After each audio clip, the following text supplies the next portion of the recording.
All right. Welcome to Open Discussion. How you guys doing? On Open Discussion, we just come together and have discussion about different topic. We do not discriminate. We do not. Everyone have a right to their own belief, and we're not here to change anyone's belief. We're just having an open discussion. All right. So welcome. Let's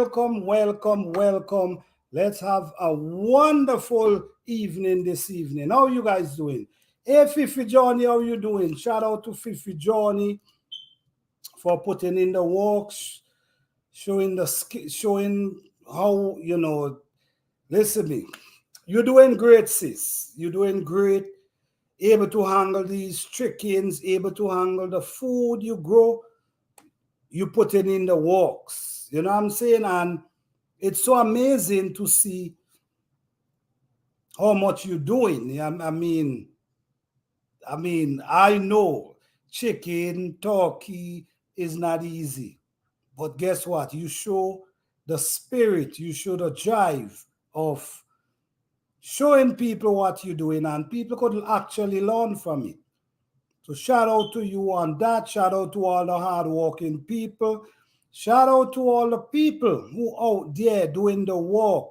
Shout out to the people who pushing the positivity and showing people how to survive if times come that you cannot just run to the store and grab anything. You have stuff that you could go right in your corner and just grab and eat. Shout out to everyone. Shout out to the people trying to learn how to prep, trying to learn how to grow food. Shout out to all the people out there, man. Appreciate each and every one of you. Thank you, guys. As always, welcome to Open Discussion. Well, tonight we're going to talk, I want to talk about pollination tonight because I think many of us do not take pollination serious as it should be. You see what I'm saying? Many of us, I don't think we take the time to appreciate pollination and the benefit of the bees, the butterfly, everything. I don't think people really, a lot of us do it. Yes, we acknowledge it, but I don't think we take the time out to understand. Without pollination, we cannot have a crop. Many plants depend on cross pollination to basically produce fruit. You see what I'm saying? So pollination is so important. The simple birds, we might look at simple just flying around eating our fruits. The ants, the butterfly. I mean, we as people who you might pass through your garden and you touch a plant, and by you touching the plant, it shake the pollen, and the pollen could pollinate a plant just like that. Many people, many people do pollination themselves, which is a good skill. These things is so important. You know what I'm saying? So we're gonna focus on that tonight. We definitely gonna focus on that tonight. And tonight, if anyone have information about pollination, because I know we all have our own way and we all learn over a period of time. So I'm sure we can share some information about pollination tonight. And sometimes we go through times where sometimes, like for instance, squash. Sometimes you could be growing squash, right? And while you're growing squash, it pushing out so much males, and then the males them dying out before the female shoot out. A lot of people take the pollen from the male and pollen. I don't have a video with that. Who? I think Fifi Johnny have a video with that. Maybe you could put that up, Fifi John, if you like. Where you taking pollen from one plant and pollinate the others. Because sometimes you got to do that if you're looking to get food.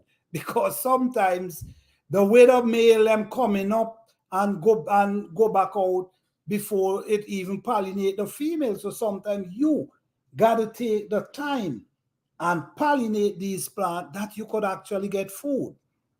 All right? Okay. All right. Good night. Good night. Thanks so much. No problem. No problem. All right. All right. We will go hungry, definitely. We will go hungry. Believe it or not, the importance of pollination in a garden and in our life. This is why I try to grow my food a certain way. Because, wait, hold on. The background. Okay, give me a second, guys. Let me change something here. Sorry for that. Settings, hold on. All right, all right. No, yes, thank you. Sorry for that, guys. Yes, the importance of pollination is so serious. And I'm hope that we understand. This is why I try to grow my food with things that instead of it get rid of the pollinators, it's welcome them. You see, because over the years, we ourselves has destroyed a lot of pollinators, whether we know it or not. We had destroyed a lot of pollinators within the years gone by because of the things we use, because of the things we spray, because of many things we use in our garden or in our yard. Get rid of pollinators, and we have to come to the understanding of don't make people fool you and come and pollinate, because guess what, many things we spray, instead of it help the pollinators, it's get rid of them. And sometimes things that you spray, instead of it bring dry the pollinators, it push them away. So we have to be mindful of these things. These things is important. Without pollinators, we can go hungry.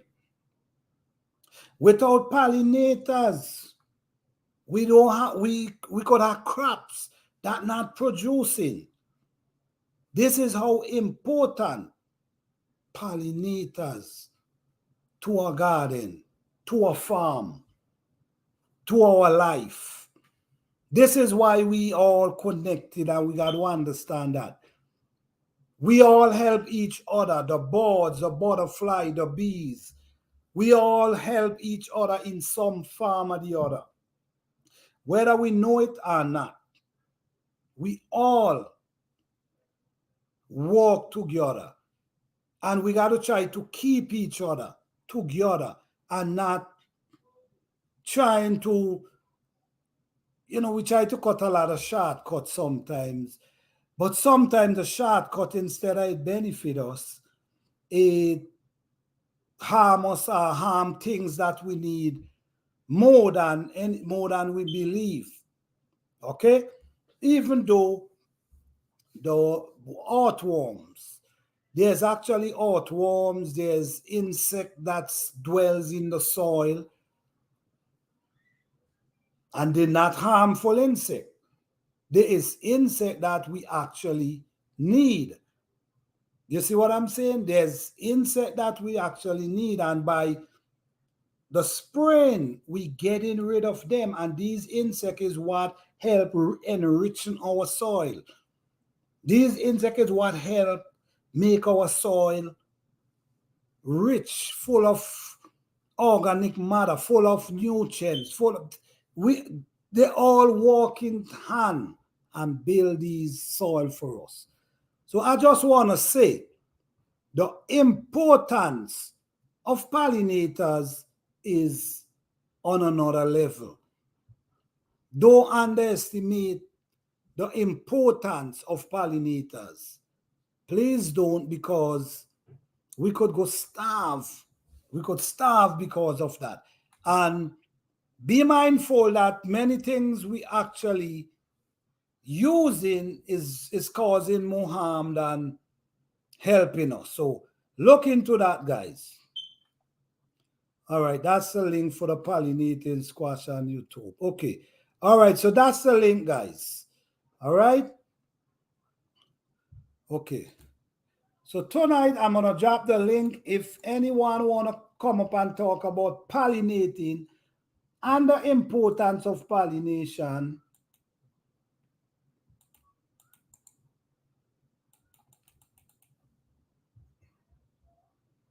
wait, hold on. Which one the live I'm into?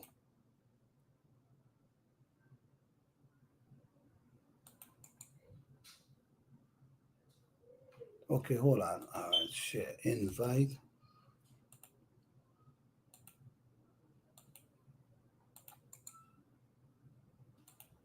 Okay. All right. If anyone want to come up tonight and share some information about pollinators, you are welcome, because this is a topic where much needed. Much needed. And what we see going on these days, we realize a lot of things is happening. And the more thing we see happening these days is not happening in a form of benefiting us. It's happening in a form of taking away a lot of things from us. And just understand and know that without pollinators, we actually could go starve. We actually could run out of seeds. These same seeds, if you don't have pollinators to pollinate your garden or your fruit trees or your plants, what could happen? You could lose a whole crop of seed. And if you continue losing crop of seed, what's going to happen? Then nobody wouldn't have seeds. And then as we see what's going on, we start realizing that food is actually growing these days. And when they produce, they have no seed. So be mindful of these things, guys. We hit in times where it's getting harder and harder and harder every day. Like I always say, not because it's not on your doorstep mean it's not happening. Not because it's not happening to you today mean it's not happening. And it might happen to someone today, and it might happen to you tomorrow. You see what I'm saying? So we got to come together with the thinking mind and the understanding of things we got to start doing to save ourselves. Because if we ain't save ourselves, no one gonna do it. Ways of saving yourself is start doing things that can benefit us all. I know how it is. I understand how it is growing some food. I truly understand how it is growing some food, and then there's bugs that eating up your food. That could be very difficult. You growing food and the bugs just stain up your garden. I understand. I understand how that could be. But there's a lot of remedies. There's a lot of natural remedies that we can put together and try eliminate these problems. And this is what we should be, this is things we're supposed to come together and have this conversation that we could learn from each other. This conversation is important. We could learn from each other. What you did to eliminate bugs from your garden. Someone might say, okay, well, I use this and I use that and I use this. You could try them. You could try them to see what it done to your garden. And if it benefit your garden, you could say, okay, such and such give me this information and I try it and it works. You see what I'm saying? It's an information that need to put out there. So once people start to see confirmation that people actually using it and it working, these information can spread. So these conversations should be discussed and must be discussed for we to have a better place. All right. Hey, Life from Scratch, how you doing? Thank you for being here. What's going on? Yes, we have to prep ourselves that we could understand what is actually going on. And we need to understand the benefit of pollination. Oh yes, these information must be discussed, especially as gardeners, as people who actually growing food and decide to share this type of information, that the new gardeners could come and actually learn something and understand. So we're making it easier for the new gardeners, the new generation, just like how our foreparents passed on the knowledge and we've been accepting the knowledge. We've been, walking on the knowledge and add on to the knowledge that they give to us. It's the same thing we should be doing. These things should be discussed, come together, have conversation, talk about it so we could educate the new gardeners and the new generation. Pollination is so important that we must really talk about it. Or if you don't know about it, you should try to engage in conversation about pollination. It is important.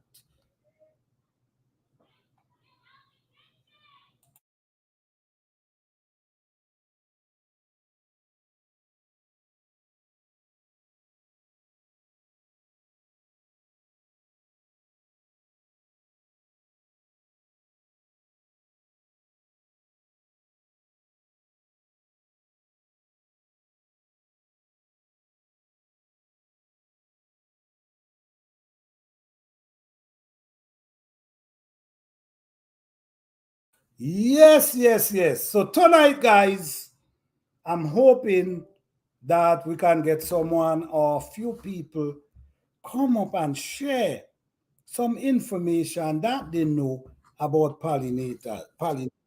I will truly appreciate that. Hey, Life, what are you doing? What's going on?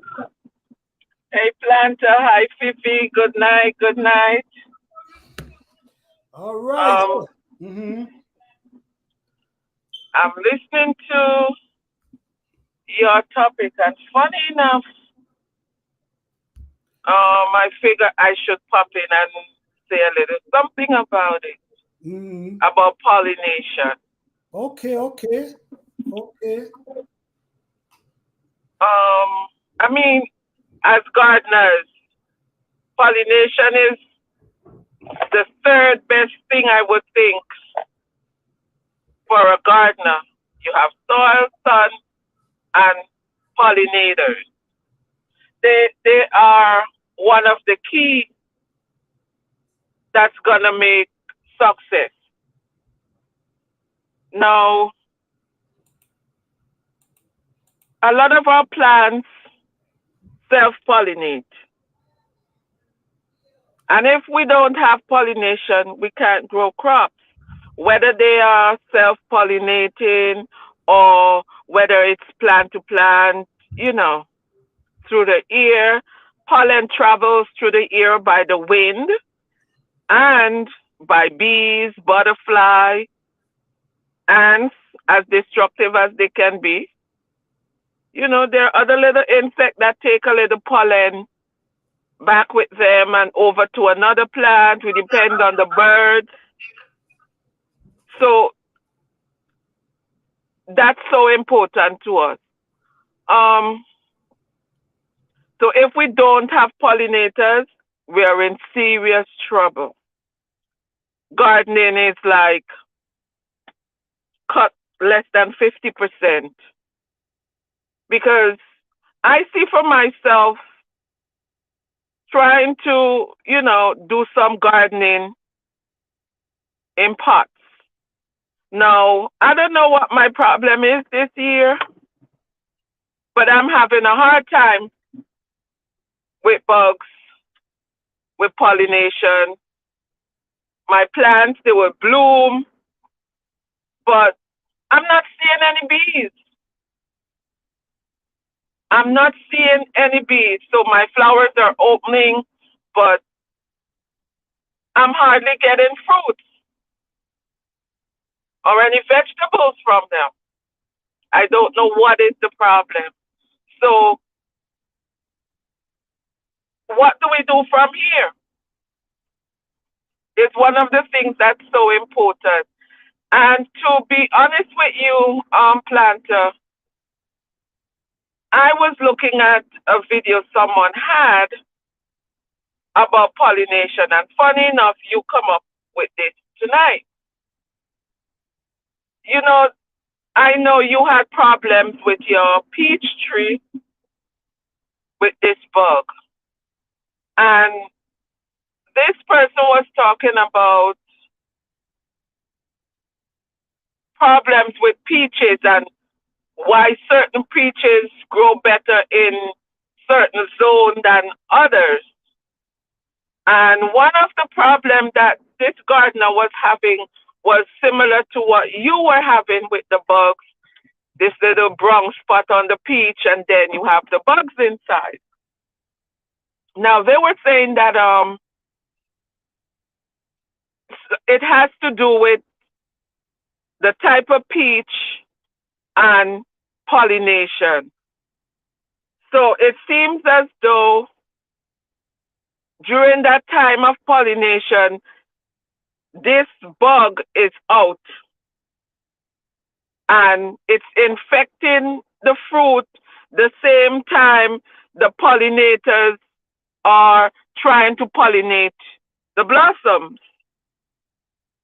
So one of the things that they were talking about certain solution that can work for it. And I'm not 100% clear on it. I think I would have to review that episode. But they also believe in organic gardening. But he was saying that to solve that problem, the organic stuff that is available is not something he would recommend for the simple fact that it would treat the problem, but you were going to risk having no fruit that year or very little fruit that year because this organic stuff don't work with the bees. So one of the other things he was suggesting was something that with copper. So that's where I have to go back and review it to know exactly what is it he's talking about. There is some kind of copper powder or something that can be used to treat the problem that you are having with that peach. So I think I would go back and review it, and I would try and see if I could forward it to you. See if it can work for you. I know that you're very much an organic farmer, but it's just something for you to look at and see which would be the best route for you. I mean, copper is a natural mineral, but I don't know the extent of what that is that he was suggesting. So I'll try and forward, and I figure, as you run this topic, I'll share that little bit. Or if anybody else have any information here about pollinating, it's very important that we share because some of us are suffering. Right now, I'm about to take my cucumber out because for the life of it, it just, believe it or not, I got one. One. From 2 plants, I got one. It's blossoming like crazy, but as I said, there is this, I think it's the hornworm that's eating it because I see the drop in. I know I squeezed something in one of the leaf where it's rolled up. And to me, that's like big enough to be a hornworm. So it's giving me a hard time with my cucumbers and my eggplant. So I think it's important for us to have a lot of flowers in our garden to try and attract these pollinators. It's very important because, boy, I'm struggling. I'm struggling with these creatures this year. So I'm glad you're on this topic. And I would stand by and listen for anybody else's opinion and, what they figure we can do to help each other out. That is wonderful. That is wonderful. I'm so glad you share this information. And you see, this is the thing about gardening. The thing about gardening, you cannot be scared to ask questions, and you cannot be scared if something going on in your garden, just mention it. And this is a platform I'm trying to create. I'm trying to create platform that we all can learn from each other. You see, like you have a situation in your garden, we could discuss it and have a conversation about it. You see what I'm saying? Because right now you having problems with pollination. You're not seeing no bees. At one point, I wasn't seeing no bees, but I'm seeing them now. So, and I understand the importance of pollination. And I could tell you, let's talk about this for a moment before I go to the vinegar and water. Before I go to the vinegar and water, let's focus on the product that can help eliminate the bugs problem. Sometimes we can do companion planting. That's the first option I will go to at this point.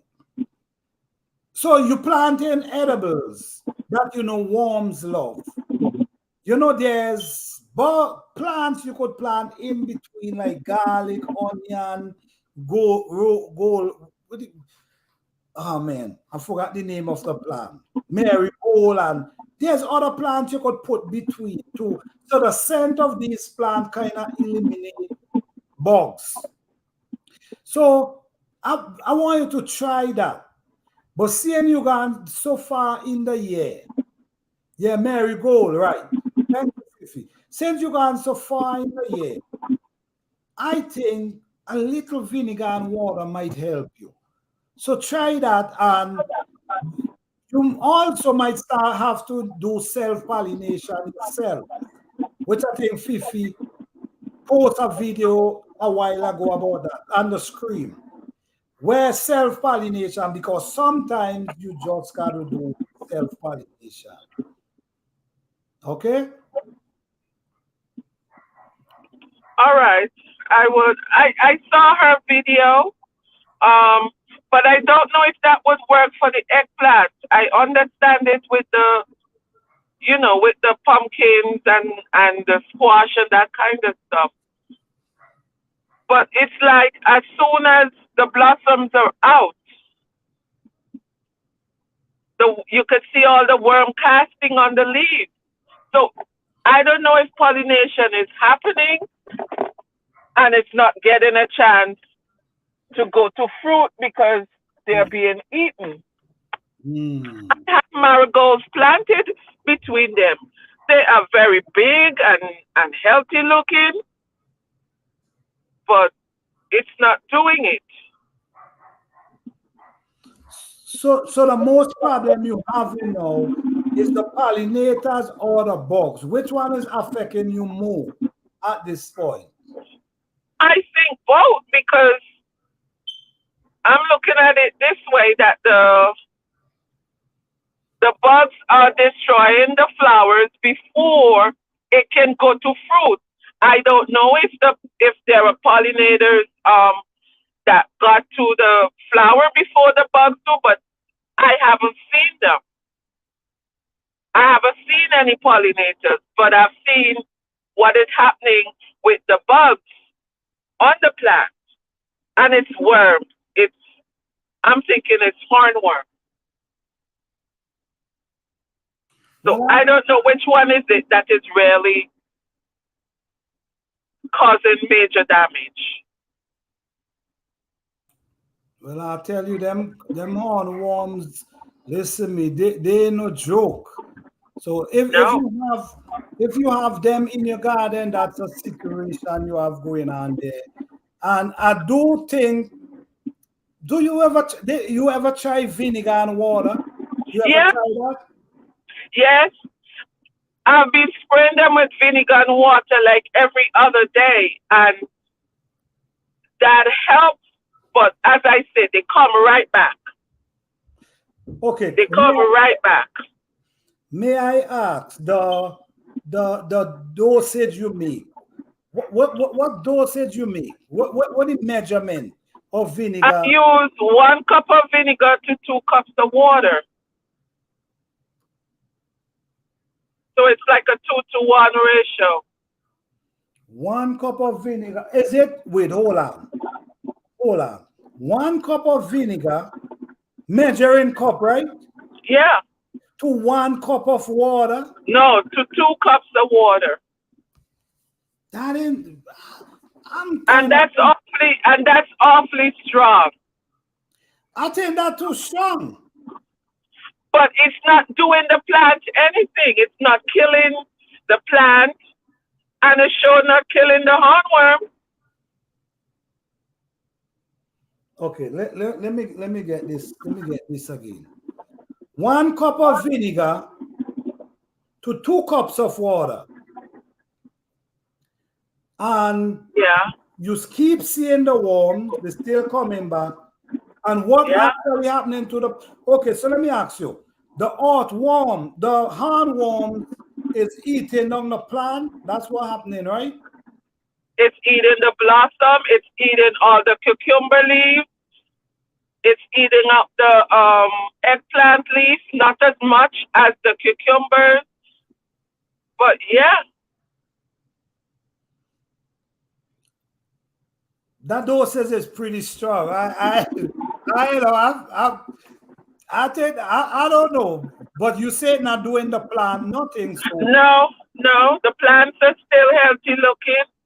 Just you're seeing the destruction. You're seeing all the worm dropping, and you're seeing the eaten leaves. And I said I've killed a couple of the worms in the rolled up leaf because once I see a part of the leaf is rolled up, it's either eggs in there or it's either worm. So I just push it between my fingers, and what I get is this big squash that's all green. So I know it's the hornworm.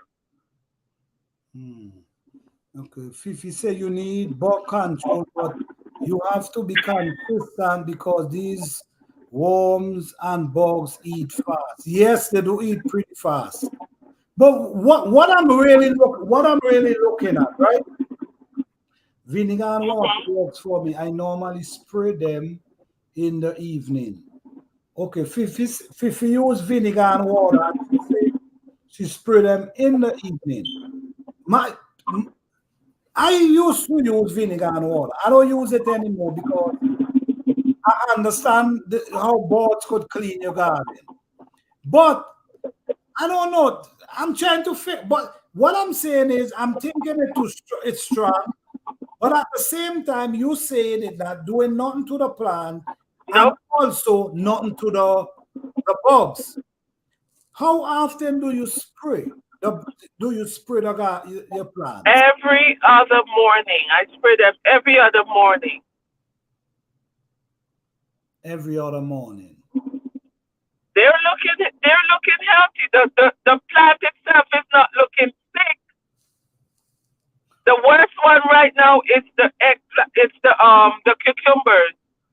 You can see how it just eat up the whole thing. There is like no leaf. It's like all lace. Like the leaves are just lace. So let me ask you, is it green or yellow?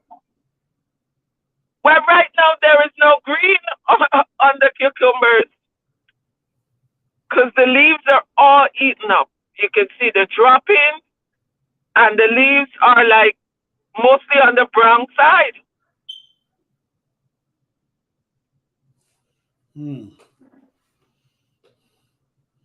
Okay. I mean, I still have a long growing season. I'm thinking maybe I should replant or just change my crop out to something else and see what happens. Well, I will say continue growing.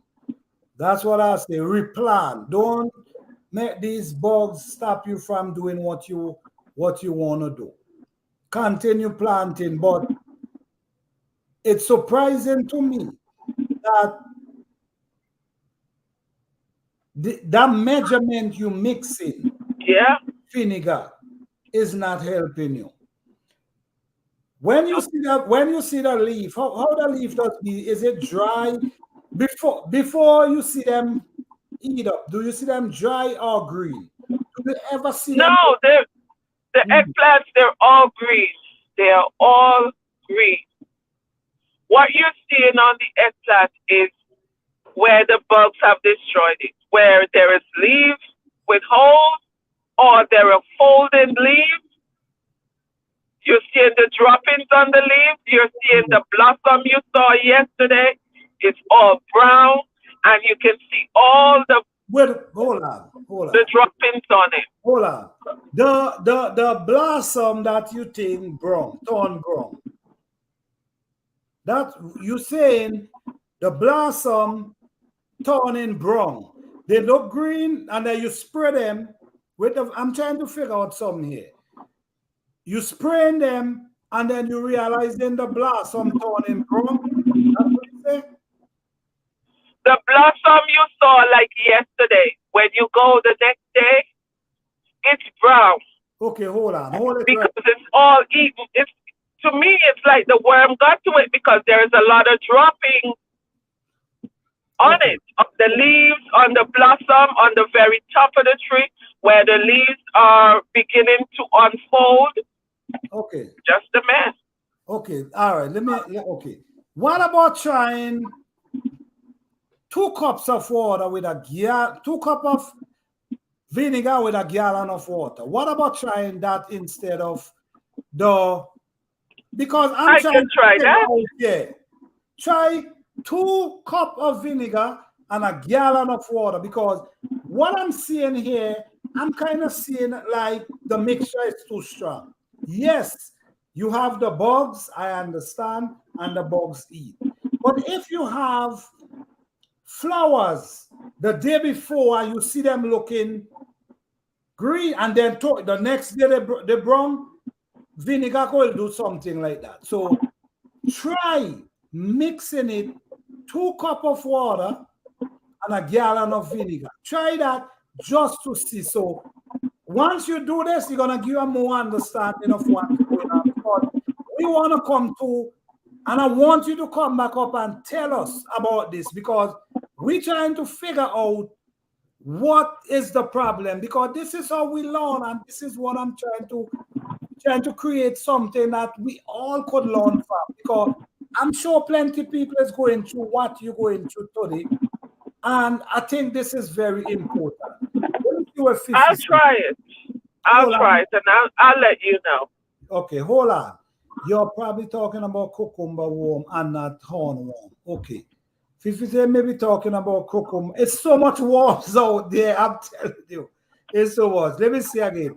I use it on everything, including the vine borers. Okay. Fifi asked you a question. Do you have any recent video? Do you have any video about what's going on? No, because I just got downhearted about it. Well, no, just keep recording, and just because these are the things we this is how we grow. This is how we could educate ourselves. This is how we could educate others. So even though you're having this situation, I don't want you to get downhearted. I want you to, you see, you come up tonight and you share this information. Whatever you share here tonight is drawing me to a conclusion, but I'm not saying that is what's going on. My belief is the vinegar is too strong. The mixture is too strong. But I just what I want you to do is to go change the mixture and try it, and let's see. And I will be waiting for that. Look, all right, Fifi as well, vinegar too strong. I truly believe that's the problem. Because vinegar will burn on a plant. Okay? Okay. In my experience, the amount of vinegar will definitely burn. Yes, that from the time, if you notice how I keep, asking you questions, is because from the time you tell me,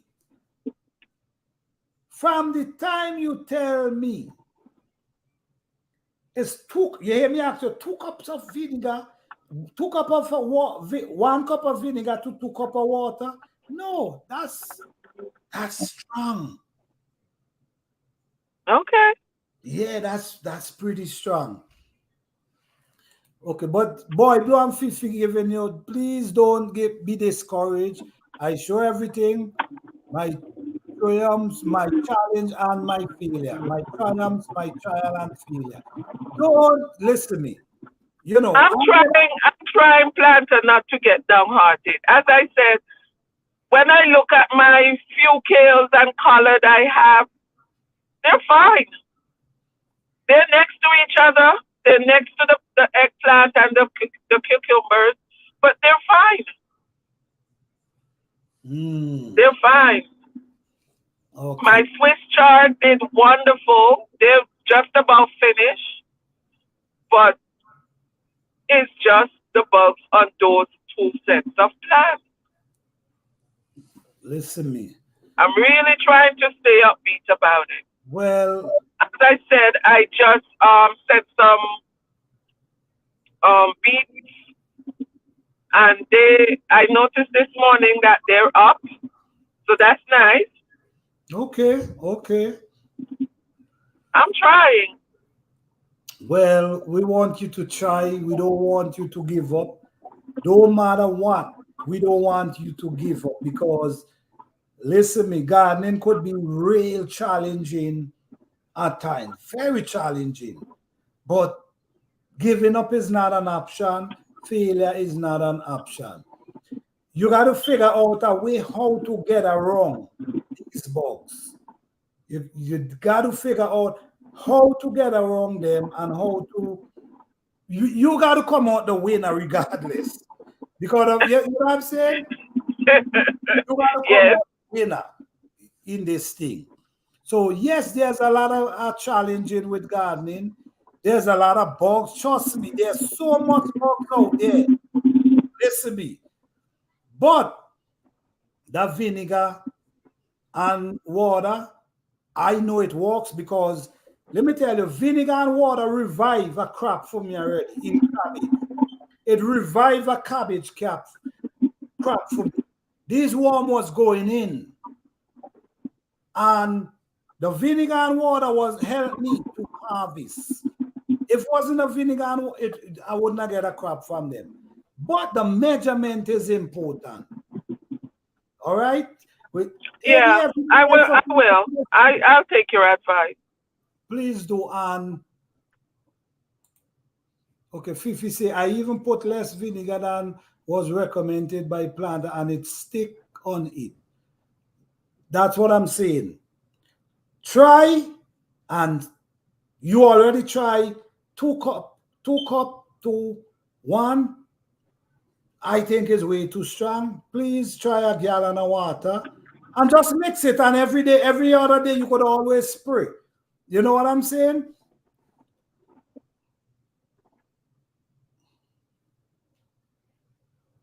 Hello? Yes. Sorry about that. Driving, so That's all. my signal in and out. That's all right.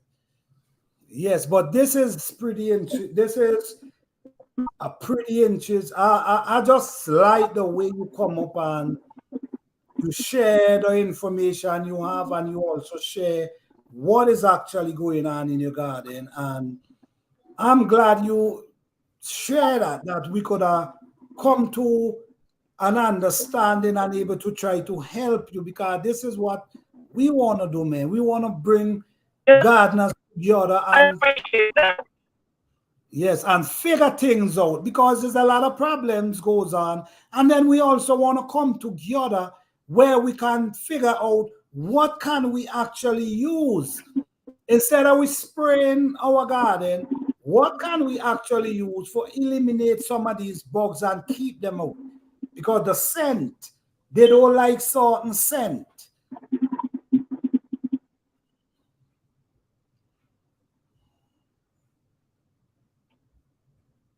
Planter, I will step down and join the chat. Well, thank you so much. I glad to have you. Thank you for sharing the information you shared tonight. I appreciate it, because I also love talk about pollinators and the information you share, and I will happy if you could share that information, send a video for me. Maybe you could email a video for me that I can see what you're talking about, because yes, that peach problem is a situation that for the past 2 years I've been battling with. The worms that enter into the peach, well, whatever they do, maybe they lay the eggs into the peach and they hatch and they do whatever they got to do. These days, what I'm going to say to you guys, these days, when you're eating fruits, I think it's wise to cut that fruits open. Hey, good night, dear everyday life of I know see this stick. Thank you for being here. All right. Yes, what I'm saying is the cut these fruits open and actually see what's inside it. Because you understand, these fruits is looking good, but there's things, sometimes there's just like other peach. There's eggs inside them that you could actually be eating and taking down your stomach. So that's my opinion. I'm not telling you you got to do that. But sometimes these days, especially these days, we have, I personally is cutting down my fruits them and make sure that they look healthy inside before I eat. Not for what I see with the peach this season. Cut it down. There's actually worm inside there. So we got to look into that. All right. Yes, guys. So pollinators. Pollinators is very important. Without pollinators, we could have serious problem. And we got to try to save the pollinators instead of getting rid of them. There's a lot of product making that's just farming.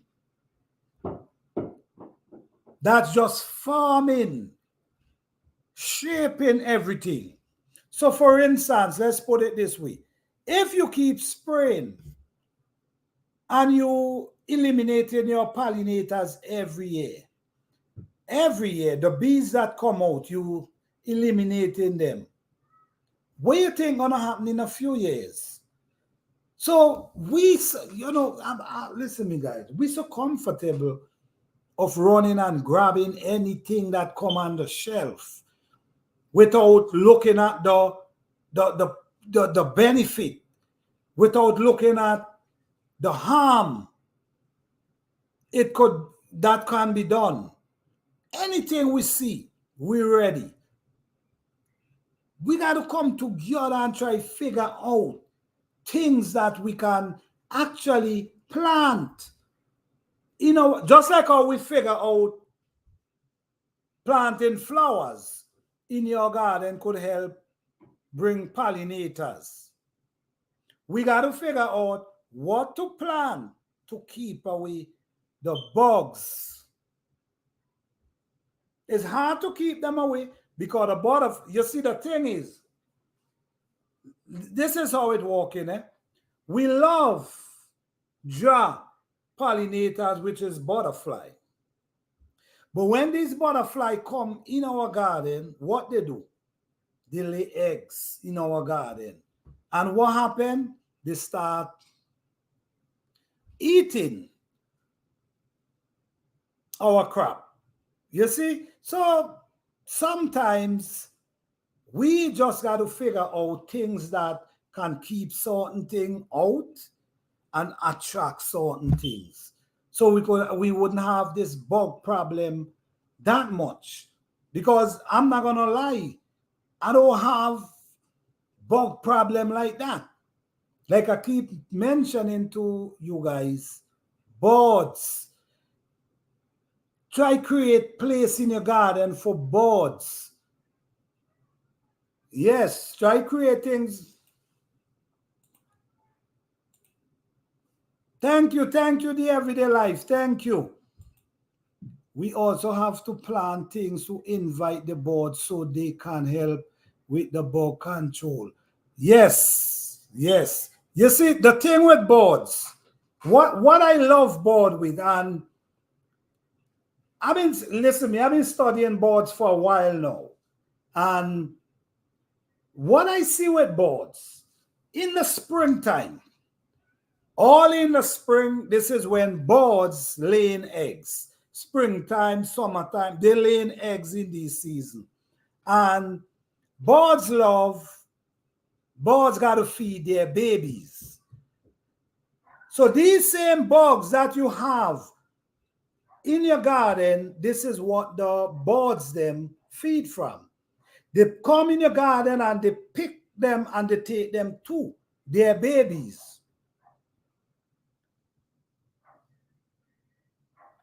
You see what I'm saying? Let me see what Boy Blue say. Pollinators play a very key role. That's it, Boy Blue. Very. So, sometimes, even though sometimes we see the bugs them, we don't like them, we can't stand seeing them, but they also play a role in our garden. The only thing is, we don't like how the reaction and the effect from them, but they do help. So like I'm saying, guys,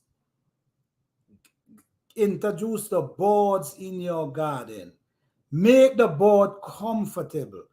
Don't you know, I just be in my garden and my garden full of birds in the trees, them just picking and just doing what they got to do, and I'm in the garden walking. You got to make them comfortable, because when you make the birds comfortable, they feel like the garden is theirs. They feel like it's a field of food just there for them to come and clean, and they will clean your garden. I don't worry about bugs problem, and that's the honest truth. Yes, butterfly come and land, and after the butterfly land and lay the eggs, the bird getting rid of that. So this is things, and like Fifi was saying, if you living in an area. Around me, there's all kind of boards. Boards like boards like so much different type of boards around me in the bushes. So they come in my garden. Many people mightn't have that amount of bush around them. So what you do, like Fifi was saying, plant the stuff that can invite them. We need the pollinators. Definitely, we cannot do without them. You see, plant stuff that can draw the birds in your garden. When I walk outside, all the birds fly away. Well, Nick, you have the everyday life. You're doing something wrong. And my thing is, walk, take your time. I'm going to tell you this. When you see, and do this every time, from now on, when you're going in your garden, you take your time and you walk and you stop and you tend to a plant, you walk a little more, you tend to a plant, you stop, you walk, you stop. Don't pay them no mind. And they're going to get to understand, oh, okay, them boy ain't stupid. Okay, all right, she taking care of the plants then. Don't just walk in the garden because, yes, they're going to fly off. Try that for some time and I guarantee you, you're going to see a big difference. When you enter the garden, don't just walk. Once you see them in the garden, you stop, you tend to a few plants, you know what I mean, and you walk slow, then they're going to get used to you. Once you see you just walk through, yes, they're going to flap. And I had was to understand that. Because they used to do me the same thing until I get to understand, wait, is the way I enter the garden is actually tracing these boards. So I'm going to do it a little different. No, I'm in my garden walking and my boards, them cleaning the garden for me. So that's something to look into. I must romance the boards. Well, I guess so. I guess so. But if you could be able to keep them in your garden, is a blessing. I'm telling you that right now. I was asking because I used the vinegar when it was hot and it contribute to the plants being born, but I've mastered the mix now. Okay, you see, I just believe that mixture Life from Scratch was using is too strong. That's my belief. I really believe that. Because why I'm saying that is vinegar is pretty strong, and it will burn up your plant. What I see when she say she see the flowers today and the next day they brown, no, that got to be the vinegar. That got to be the vinegar. Okay. I used to have board, but they would clean themselves and poop all over my furniture. That's when okay. All right. I understand. I understand why you end the relationship with them. Okay. I understand. Okay. Okay. I don't have a bone problem. Okay. I understand you don't have it not born in the leaf, but something. Well, I understand you don't have a bone problem, but I just feel like the vinegar is too strong for maybe the flowers. I think it's too strong and it making they fall off. But like I said, just change the measurement and let's take it from there. All right, let's change the measurement and let's take it from there. Okay. I let them dust bath in my garden. They love it. When I pull weed and the earthworm surface, the birds comes and feed on them. All right. Birds listen me, birds will come and eat down everything out your garden. What you got to do is able to keep them in your garden while you're there. because every time you enter the gun, no, I want you in there while I'm there. I give you the blueprint to that already. Walk inside, just do your work, don't pay them no mind. You just doing your work, let them do whatever they do. You know, just make your little steps, your little move, but don't go too fast because they all gonna flap away. And listen me, I gotta try do a video with that.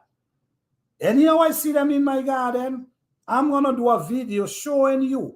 I'm just hope I have someone there recording for me, showing you while I'm there walking. I have birds picking all over, landing on areas, shaking the skin while I'm there in the garden. And trust me, if you're able to do that, you wouldn't worry about much bugs. I'm telling you right now. Not saying that you had bone problem. You mentioned bronx, so I just saying what happened to me, the heat and the strong mixture. Okay, all right. The birds act like my chicken. They always thinking I'm coming with a treat. Okay, okay, okay. Well, that's good because they need it. And once they got them in, trust me, you don't have bug problem again. I'm telling you that. Your tomato, you know them big brown worms that's there in your tomato. I don't see them no more. I used to see them at times. Don't see them no more. Hi, Urban, how you doing? Okay, let me see. Hi, everyone. The birds eat off my brassica plants. I let go to seed. I expect to see cabbage everywhere in the fall. Okay. All right. All right. Listen to me. Just get them birds to like you. That's what you want. If you get them birds to like you, you in a good shape.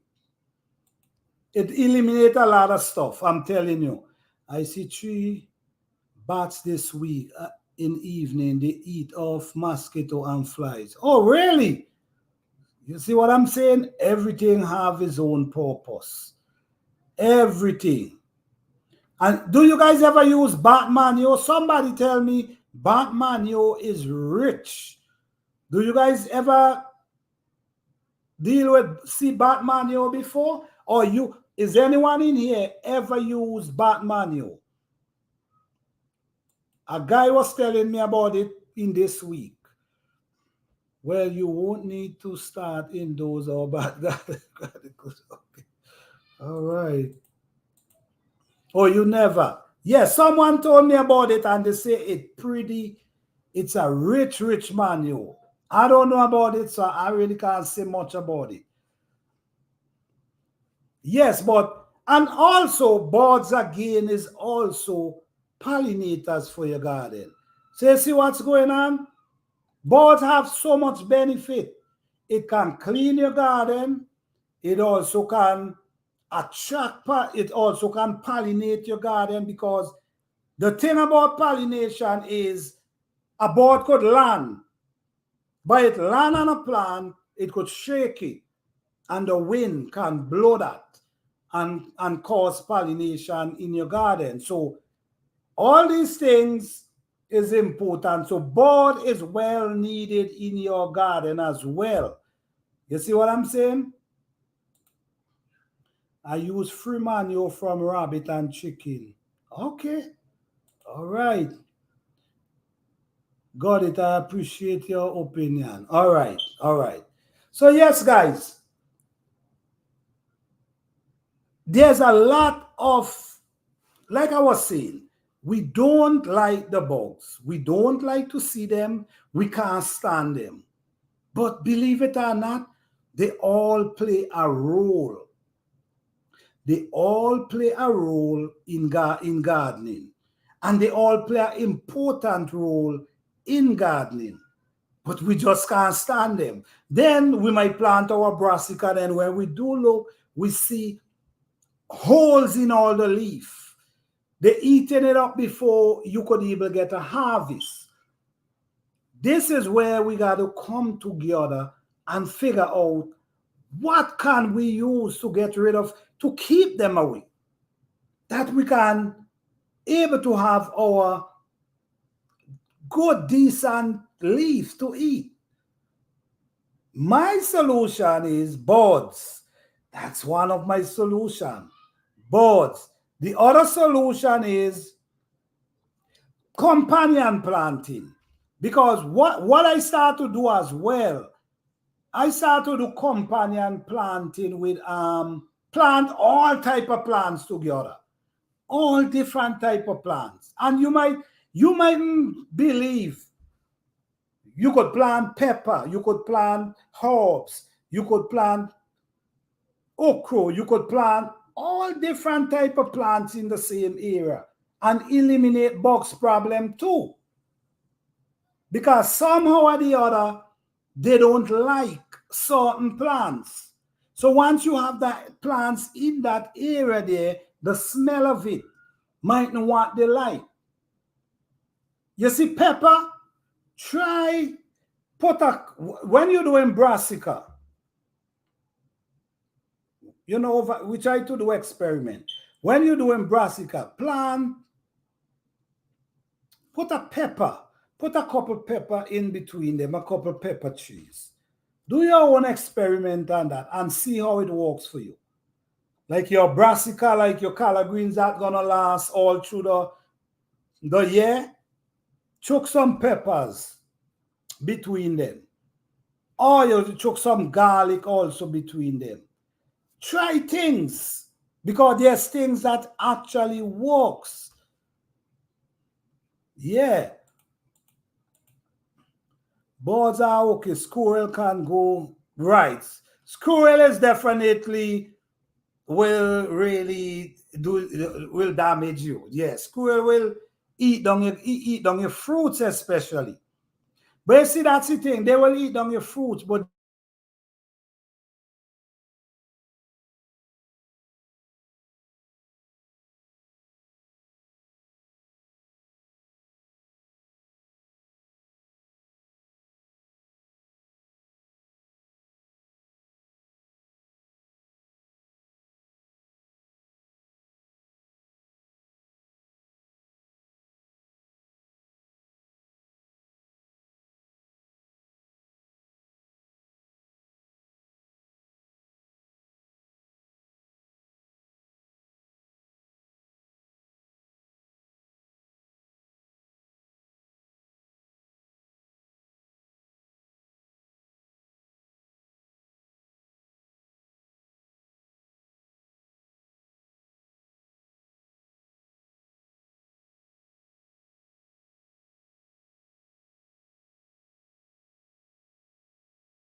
Sorry, guys. It seems like every time I'm doing a live, I'm going to.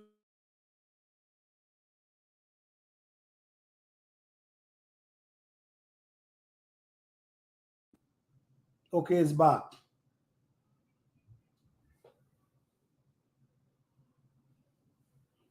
Yes.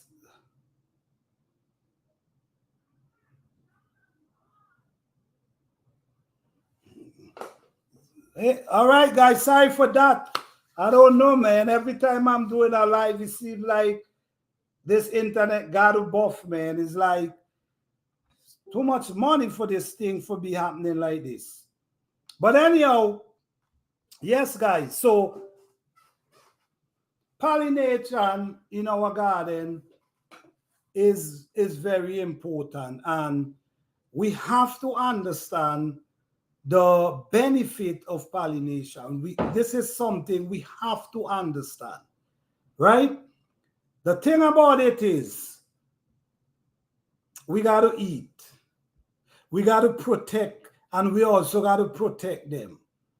We also understand that there's some of them that gonna really get us mad and upset.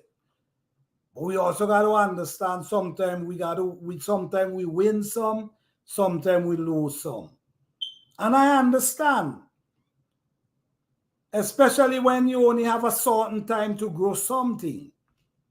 And then all the trials you got to go through to make it happen. I know it could be disturbing. That's why coming together and share situation could help us, because now I'm going to know, okay, this person use marigold and onion to keep away pests. No, I could try that and see how it worked for me. Or somebody else could try that.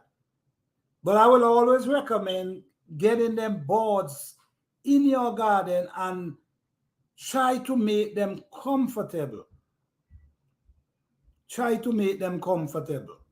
I understand, like as Nikki was saying, she had the board bath and the boards. You see, right, that's the thing too. And that's the thing too. When your garden is close, like basically close to your house, yes, that could be a problem. Attracting boards could be a problem because you and them, you inviting them in your yard, and next thing they up your porch. Next thing they over there, making themselves too comfortable. When you just need them out there in the garden. Then she was mentioning they mess up on her chairs and stuff. So I do understand that. I do understand that. So that comes with inviting boards, especially if your garden close to your house. But they're very helpful. So anyhow you turn, it's challenging. But say for instance, you don't want the board. What other option do you have if you don't want to invite the boards them in your garden? There's other option. And that option can be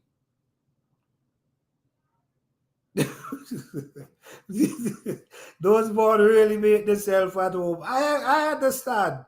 I understand. And that could be disturbing for real. So if the boards is giving problem and you don't want the boards, what is your next option? The next option I'll give before I talk about spraying anything is companion planting. If you're doing gardening, guys, if you're doing gardening, just try different plants. Don't listen to me. People will tell you, oh no, you can't plant this and this together. Or listen to me. Unless you ain't try, you wouldn't know. Okay, because me, I plant all different type of stuff together, and everything grow beautiful. I grow turmeric, I grow pepper, I grow okra, I grow all different type of herbs. I grow burdock, I grow ginger, all these things mix up with each other and everything grow nice. So I don't know. I mean, sometimes you just got to try for your own self. Because sometimes might not work for somebody and work perfect for you. So sometimes you have to try. But try these options before you want to spray anything because these the scent of certain thing keep away pollinators, the scent of what's going on. So we want to keep away certain thing from our garden, but we ain't want to keep away our pollinators because our pollinators important. So compound, there's a lot of insect out there that we really don't want in our garden because yes, they will eat down your stuff. But according to what you grow in, the scent can do the job for you. Okay. I would too. If you're gonna give me a place to wash, behave myself. I hear that right? Okay, I would like for them to eat the leaf. All right, okay, that's where you want them. I understand. That's where you want them. The birds no, don't build no nest on my house. I knock them down. Right. There's too much trees out there for them to come and, just come in the garden, eat, get rid of the birds, and flap right back in your nest up in them trees. Because I already know that birds could survive. That's where they survive. So just come in the garden, feed yourself, feed your young one, and just flap right back up in the trees there when you finish. Not around the house. Then there's plants as well, guys, that well, you see, I don't want to say this for the people who have the garden close to the house. Because yes, them board will make themselves pretty comfortable and you will have to be cleaning up mess. So, but like we were saying, if you don't want to deal with boards, what's your next option? Companion planting. Companion planting works. So try that before you apply the spray. The thing about it with cabbage worm, the butterfly comes and you need the butterfly. So it's like cabbage worm is if you damn if you do and you damn if you don't. You see what I'm saying? Cabbage worm, sometimes the butterfly lays, right? And they become, they hatch and they start eating down your plants. But at the same time, we need the butterfly. There's a farm of pollinators as well. So getting rid of the butterfly, you see, we eliminating our pollinators, even though we know the problem they create in our garden. So here is where we come with the solution. Is either the boards or you got to figure out something to get rid of them. Trying to pick them out, that's only if you have a few plants. You see, if you just have a few plants.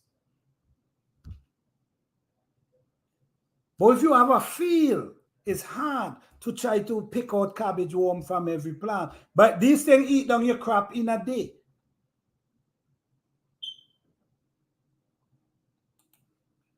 The birds start demanding.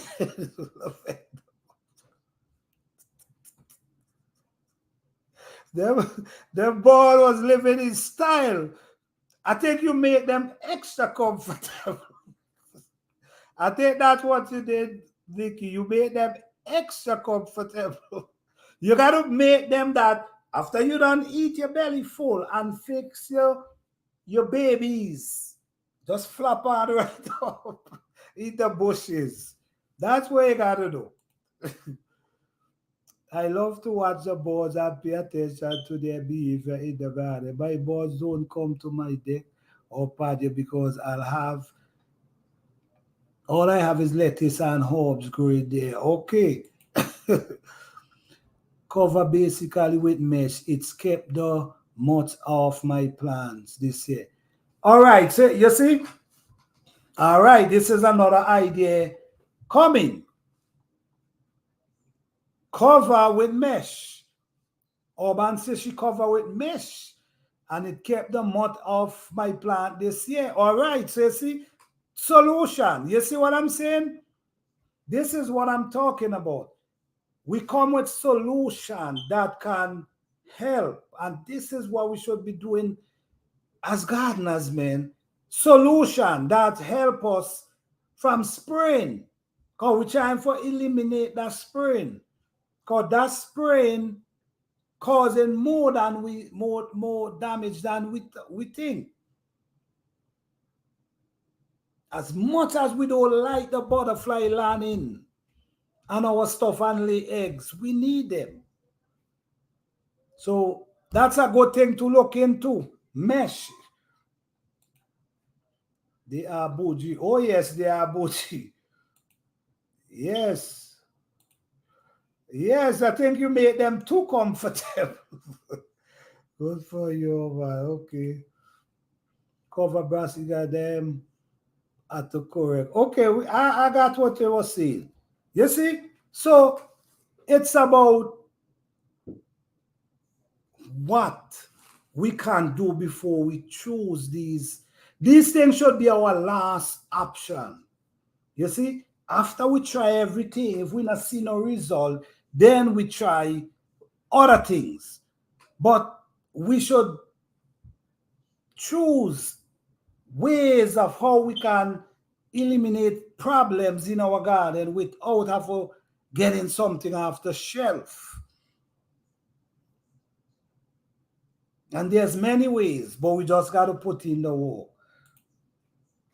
Only issue is spider web all over. Well, let me tell you, spider, I do see spider webs. Sometimes you walk in and you walk into spider webs. I do see spider webs.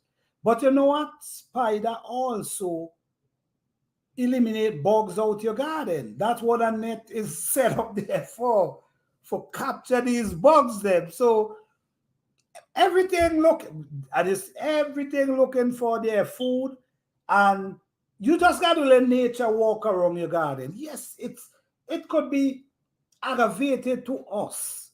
You know what I mean? Walking into spider webs, but trust me, these things helps with a lot of bugs inside your garden that you might never need.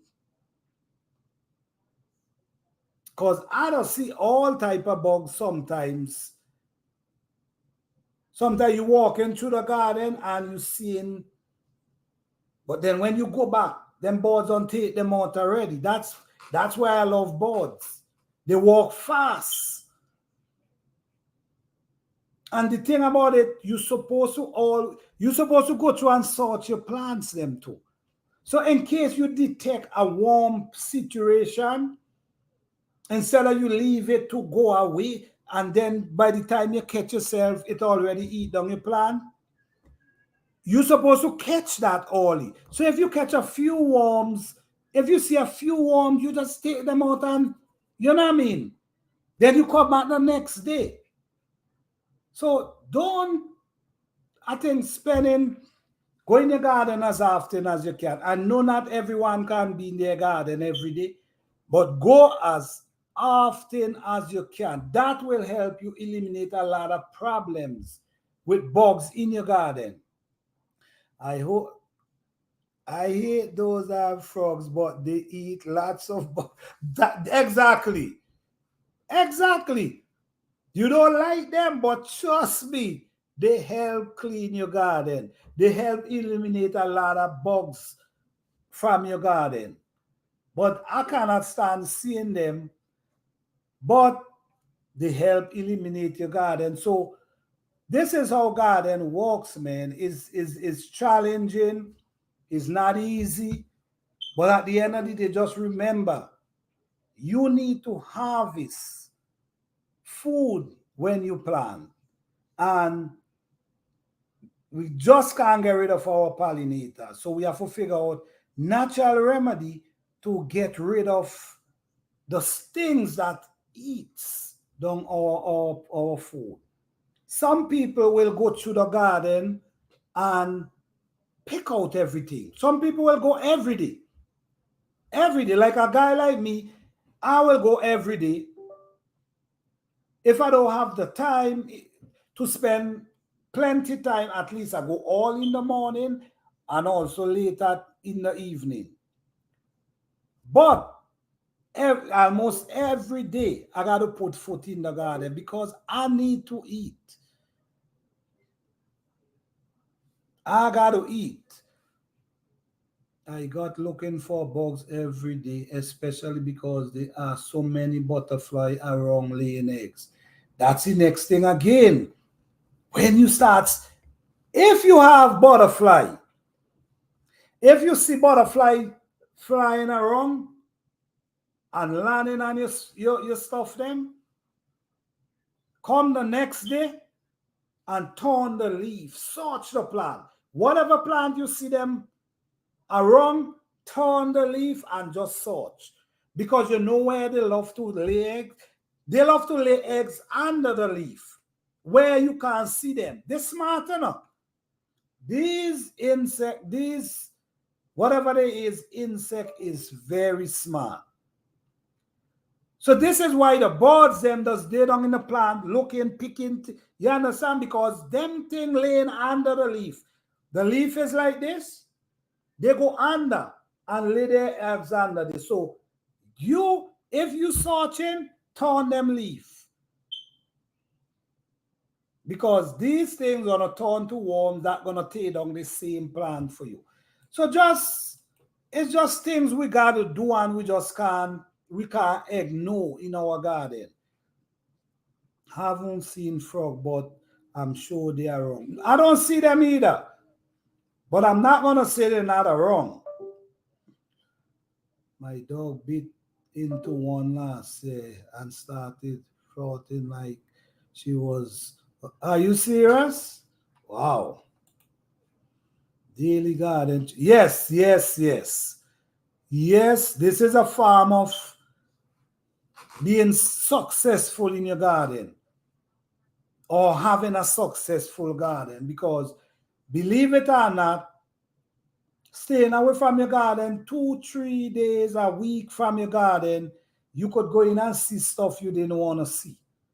When I say didn't want to see, damage, you could go see these things eat down a plant from just leave the stalk in a couple days. You could see a brassica, they eat out the inside and all the leaf them become holy. Because they love to eat out the leaf inside. They love to eat out that because that's the young leaf, the young part of the plant. So they love to get rid of that. So you have to check your brassica especially. Even though your peppers too. Pepper leaf, you don't really see worms like that's on brassica. You don't really see that. Sometimes what you might see where the leaf getting holy. Something is actually biting the leaf. I never saw what it is, but I know that happened as well. But pepper, especially and hot pepper, is a good plant to plant between brassica as well, hot pepper. Just try it. Just try one in a little area and just see how it works for you. I'm not going to tell you to do it all over your garden. Try and see how it works for you. It works for me. So maybe it might work for you as well. But don't forget about the brassica. Don't forget about pollinators and the importance of pollinators. And I want to say tonight, guys, I have a product coming out pretty soon. An organic product for organic fertilizer. I test it myself and I see result in many different plants. I know it's 100% organic. I know it works. But guess what? I will be giving away okay, in October, where we now? We're in August. I will be giving away a bottle of that for a lucky winner in my giveaway in October. I will have a giveaway in October, and I will be giving away a bottle of that, but only to a gardener. It's not going to any and anybody. You see what I'm saying? You have to be someone with a garden. It's not going to nobody who not doing a garden. With the purpose. You see what I'm saying? With the purpose of giving it to someone who don't have a garden, who don't do garden. No. It only goes to someone who do gardening. And and I will also like for that person for next year gardening season, I will also like for that person to test it on a few plants, not all the plants. What I want you to do, I want you to test it on a few of your plants. The same plant you plant the same day. Okay, say you plant, say today, and I will give you direction too. Say you plant 5 peppers today or 5 okra plant today. I want you to test it on 2 of them. Don't put it on all of them. Just 2. Okay? I want you to check and see the result for yourself. And I also would like you to, that person to talk about the result. At least, even as a 2-minute video, say, you know what I mean? I use this and this is the, I will appreciate that. You see what I'm saying? But I'm not giving it to nobody without a garden. Not at all. You got to be doing gardening, or I'm not going to do it. She survived, okay.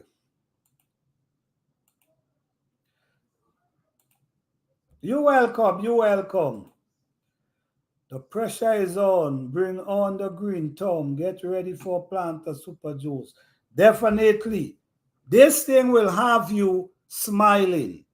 I'm telling you, it's 100% organic. You ain't got to worry about it destroying butterfly, bees. It's basically blends in with the environment. So it's not going to be doing any damage. What it's going to be doing is going to enhance your plants to produce bigger fruits. And guess what? Bigger vegetables. And guess what? You ain't got to use no chemical. So this is what I'm trying to tell everyone for so long. You don't have to use these things. Some of these things we use to enhance your plant. There's actually things you can use and the way. You see, everything done a certain way to get result. You know, I could do something, you could do something, you could do something. But guess what? The result gonna be different because of the way you might do yours and the way I do mine. You see? But I know for sure, I know. You guys know me already. For who know me, know when I say something about gardening, I'm not just talking. It's because I already did it. I already see the result, then I present it out here. So yes, that's gonna be my giveaway in October. And maybe I might add a few seed as well from that all the plants that get that product around them. So that's a nice package for somebody in October, in the fall. But it's not going to nobody unless you is a gardener and you have a garden. All right? That's the only people I'm giving it to. You have to have a garden. All right? So I hope everyone will be tuning in. And that's going to be the last Thursday in October. The last Thursday in October, that's when I'm going to be doing this giveaway. In the last Thursday in October. There's going to be a lucky winner. And as I asked, when you try it the same day you plant the plants, only try it on a couple. So when you try it on a couple, you actually will be seeing the result from the difference. And remember, you cannot be adding other things to this product because it might defeat the purpose. If you're using this product, you got to only use this product. You cannot use other thing to mix it because that's going to defeat the purpose. You want to use this to the whole growing process, and you only need it twice. In the early stage and in the stage of basically getting ready to produce. Once you see flowers, you give it another dose. And I will give you the direction of how to use it as well. Okay? I'm just looking for people that can, people who are interested in growing. Like honestly, I got to say shout out to the Everyday Life because the Everyday Life doing nothing. I mean, she doing nothing. She growing her food. She doing nothing. I really got to say shout out to you because you actually doing your thing in the garden. You doing your stuff. I also got to say shout out to Fifi as well. She doing her thing as well. You know what I mean? You guys, you know what I mean? You guys motivate me, and I'm proud of you guys because you guys actually,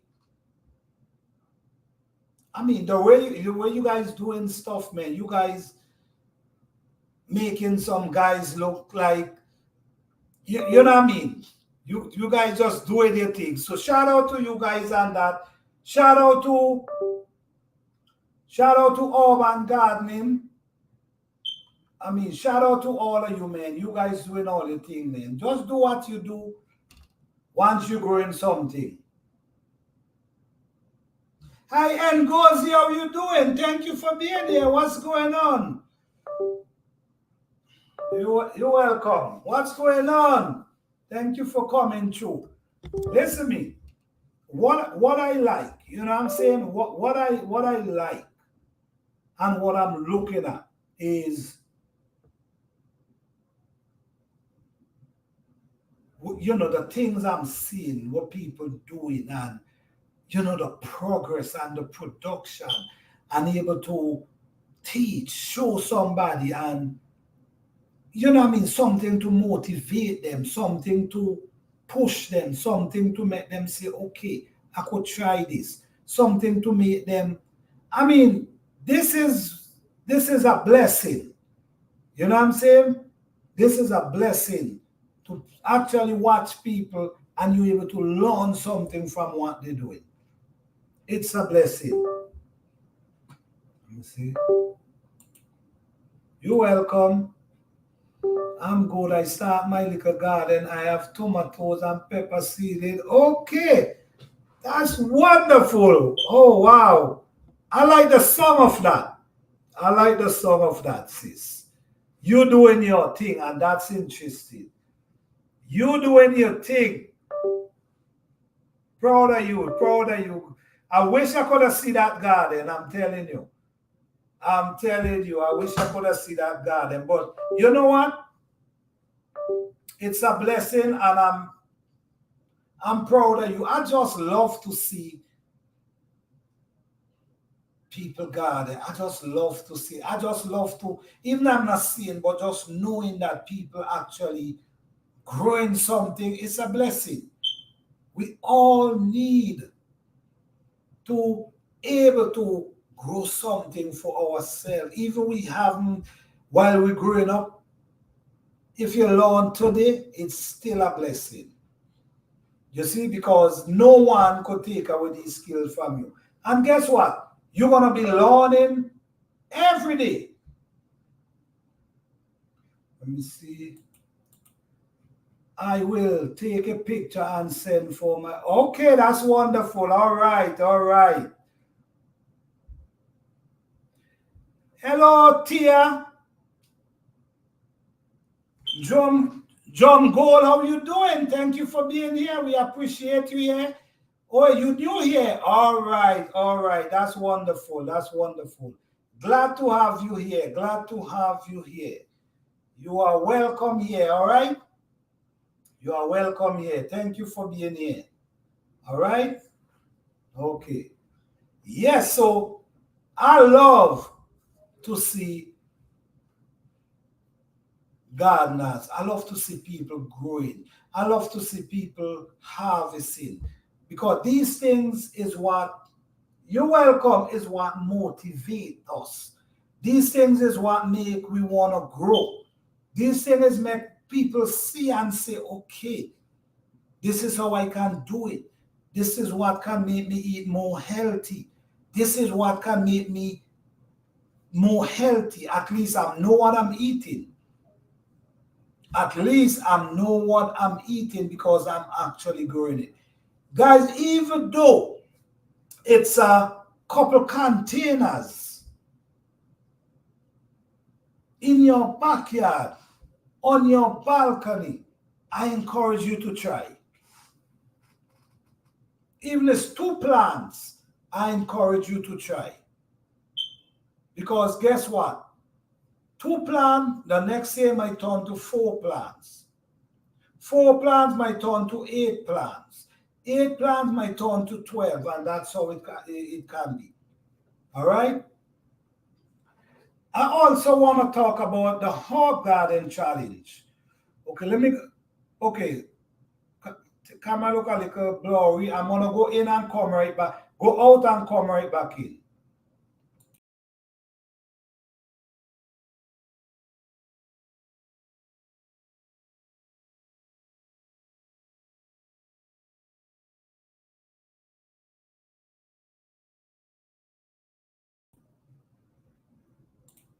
All right. Okay, thank you. Yes. So, what I want to say, thanks everyone for the last 2023 Herb Garden Challenge. Thank everyone for participating. I truly appreciate you. You guys has show a courage, especially the people who push to the end and who upload videos at all time. I appreciate you guys and thank you guys so much for participating. We have 3 winners and the 3 winners already collect their prize. The next day, everyone collect their prize. The following day, everyone receive their prize. Okay, now we're going with the 2024 Herb Garden Challenge. And we starting to ask who is interested in the Herb Garden Challenge. So yes, all you got to do is press 1 and we will write down your name. We will write down your name and we will be getting ready for the 2024 Herb Garden Challenge, which is going to begin on the 4th of March. Not February this year. We're taking it to March. And it got to be 10 plants. Okay? 10 plants. And we will mention the price on the day after the first upload. All right? So, please, if you're interested, You could press 1 or you could email me, whatever best for you. But we will be doing our 2024 Planter Herb Garden Challenge this year again. 10 plants. Yes, thank you. Thank you. 10 plants. Welcome. Thank you. Okay. No, by the time they get to 4 plants, it will turn to 40. Gardening become right. That's true. That's true. Become you're right. You're right. That's wonderful. All right. Yes, 2024 Herb Garden Challenge will begin on March the 1st to June the this year was to June the 30th to June the 25th, and on the 30th of June we're gonna have the prize giveaway. All right, so start March, end in June, and then June the 30th again. That's when we're gonna have the giveaway. That's when we're gonna choose the winners again. All right. So if you're interested, press 1. All right, because gardening season will be as soon. Right now, we're looking at it as, man, that's a long way. But you know what? That's the same thing we were seeing last year for this year. And look, this year come and gone. This year come and gone. So next year, believe it or not, March the 4th, June the 30th. Right. Definitely. So we will be having a good time again. And guys, don't get discouraged. I don't know. Many people fought drop out last year. I'm not sure if it was because of the challenge or it was too hard or it was too difficult. I don't know the reason. But you cannot get discouraged. And remember, these plans is for you. And then at the same time, especially you have a channel, you're creating content for yourself. You know, the everyday life Fifi, who else up in here? Everybody who was in that challenge, right? Could sit back now and play the video, all their video. From the day they set the seed, they could sit back with their family. I don't know if you guys seen the benefit of this thing. You could sit back with your family and watch all them video you post within that time and see the challenge you went through. So this thing is really more bigger than we see it. Is more benefit that we may see it, but it's not something for you to start and follow. If it's serious situation, I understand, but not by a plant. You might lose a couple plants. No, we still give you the opportunity to set more seed. You see what I'm saying? Oh, let me see what I can do in 3 months. It's this freezer. I love a challenge. All right, okay. That's what I'm talking about. It was a challenge. It was, but at the end of the day, you come out feeling good. You know what I'm saying? You still come out feeling good. You plant them, you start herbs way earlier than you used to, but guess what? You fight it and you keep them alive. I was just looking at my herb today, still separate from my regular garden. All right, you see? So it's not just a challenge, it's not just growing some herb, it's so much benefit in growing herbs. You know, let me tell you guys, I have I don't know if you guys know about shisho. Shisho or shishi. Which one in name? Shiso. This is a herb, Japanese. It's a Japanese herb, right? It have a nice scent, have a beautiful scent, and it have a strong taste. That they actually use it for when the leaf is fresh. They actually use it for salad. You could eat the leaf raw. You also could use the leaf as tea. You could also, so you guys could do some research on it.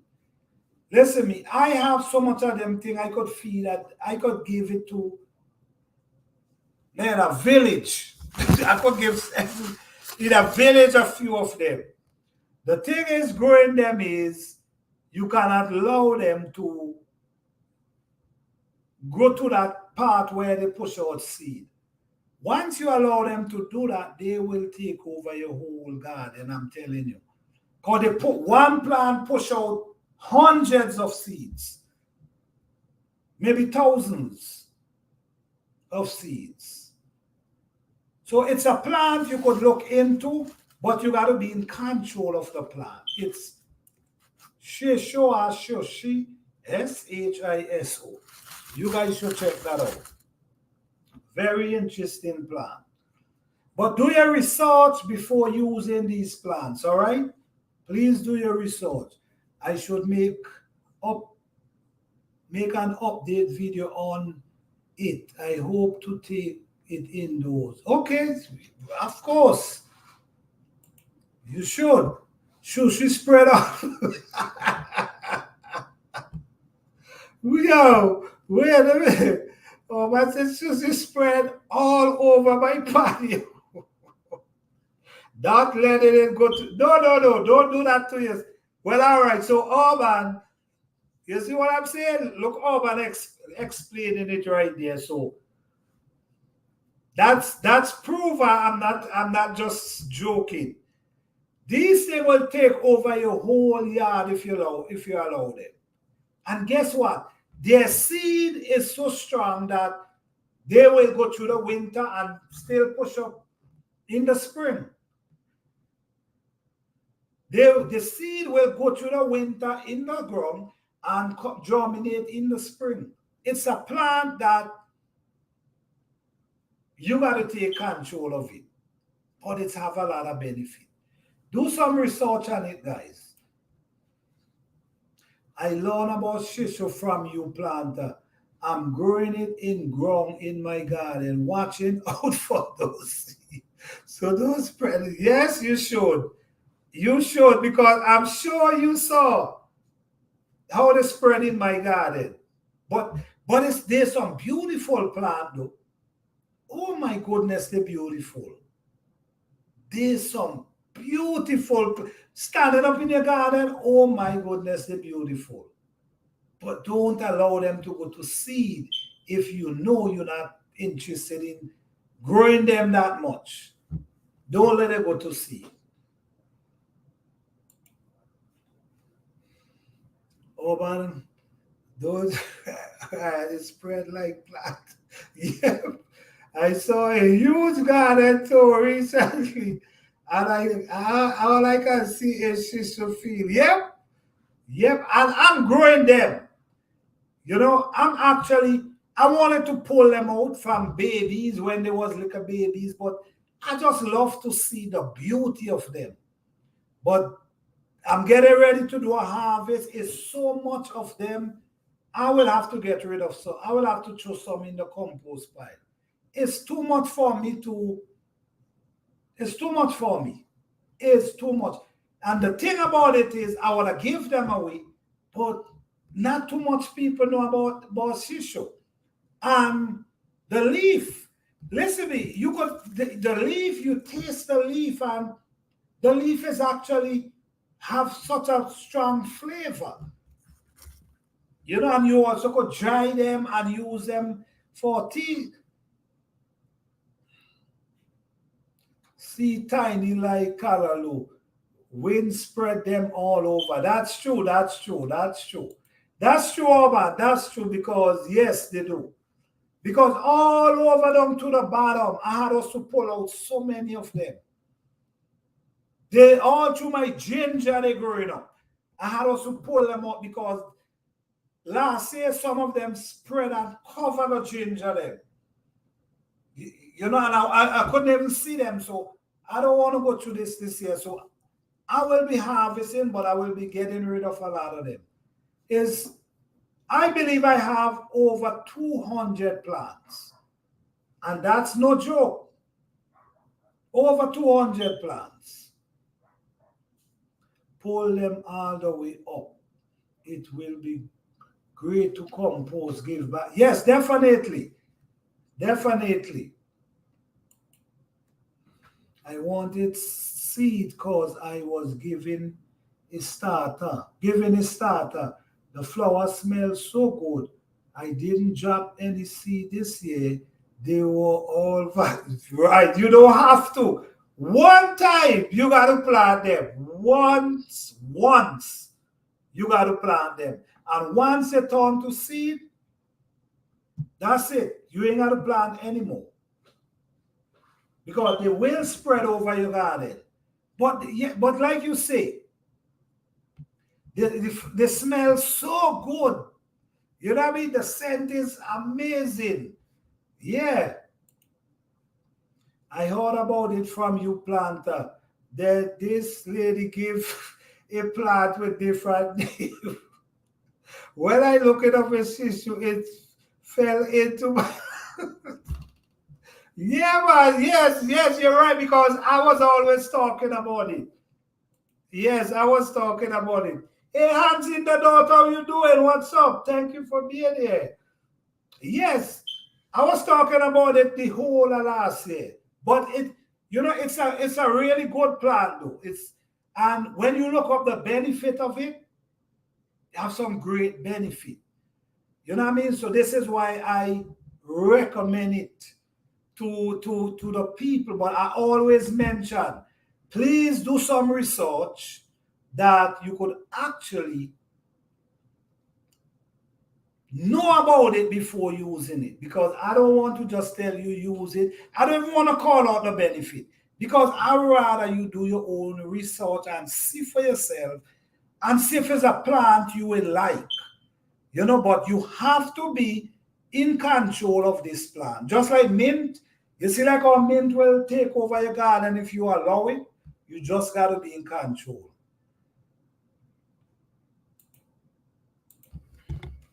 You know, there are so many different plants out there that is actually, like for instance, there's a lot of scrubs out there. Scrub, what do we call them?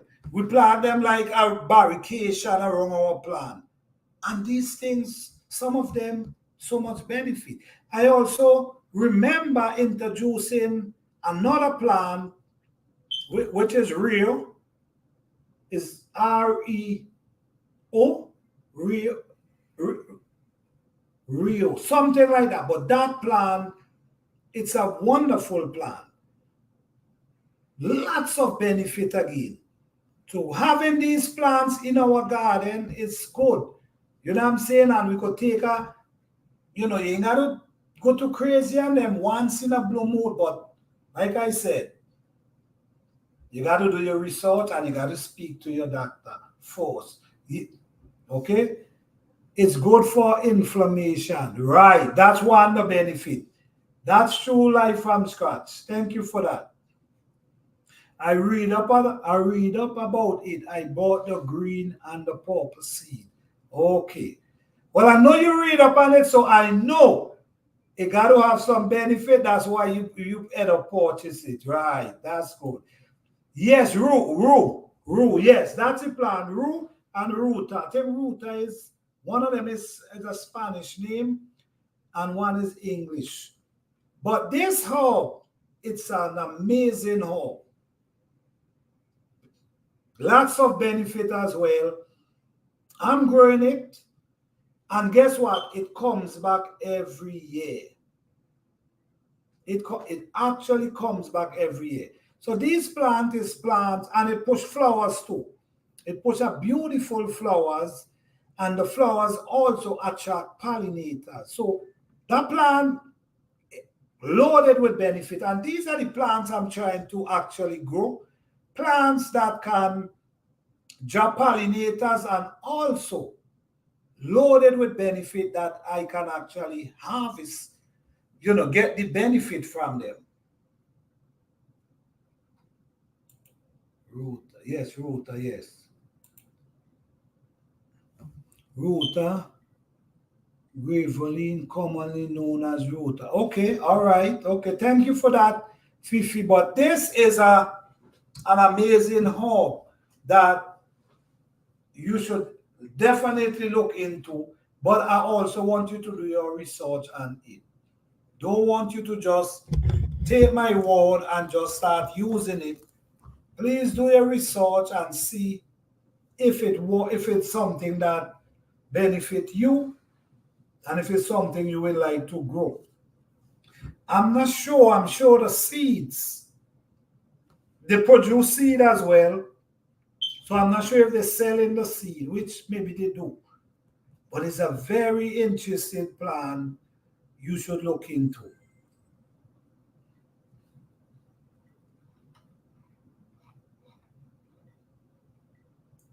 So like I was saying, when we talk about pollinators, we talk about the importance of pollinators, we talk about companion planting, we talk about things that can help keep bugs away, that bugs that gonna destroy our crop. We also talk about introducing, like boards and these and things in your garden that can help eliminate a lot of insects. So instead of you got to be spraying, you could actually be using plants to help deter them from your garden. All right. So yes, it has so many benefits, especially now that we again, that is why I decide to grow it, because I did my research on the benefit. That's it. You know what I'm saying? That's what I know about, believe it or not, I know about so many different plants. So many. And I think I got to start to introduce a plant every week. A plant every week. I used to do it, but I didn't do it for this year. So I'm gonna start to introducing more plants that I know that have benefit. Okay? Plants that I know that for a fact help people. Okay? And I'm gonna tell you something. Parsley, custard green, and mustard green. Mustard green, and what else? There's actually a lot of these herbs that you grow in your garden that can really boost your energy, your eyesight, the dryness of your skin, your hair, greasing producing a grease for your skull. So instead of you getting dry skull and you got to run to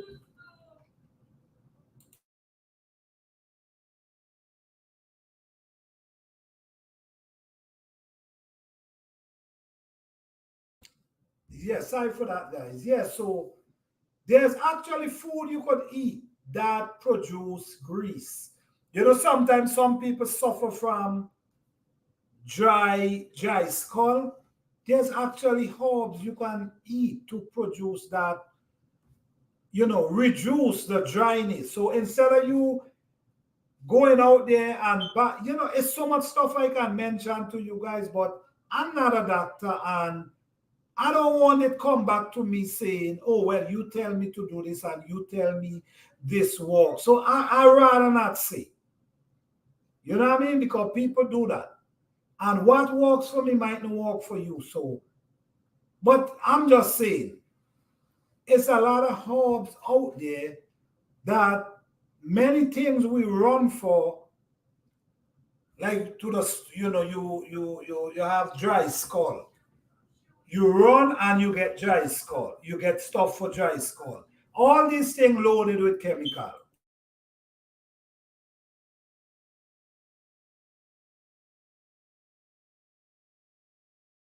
Right?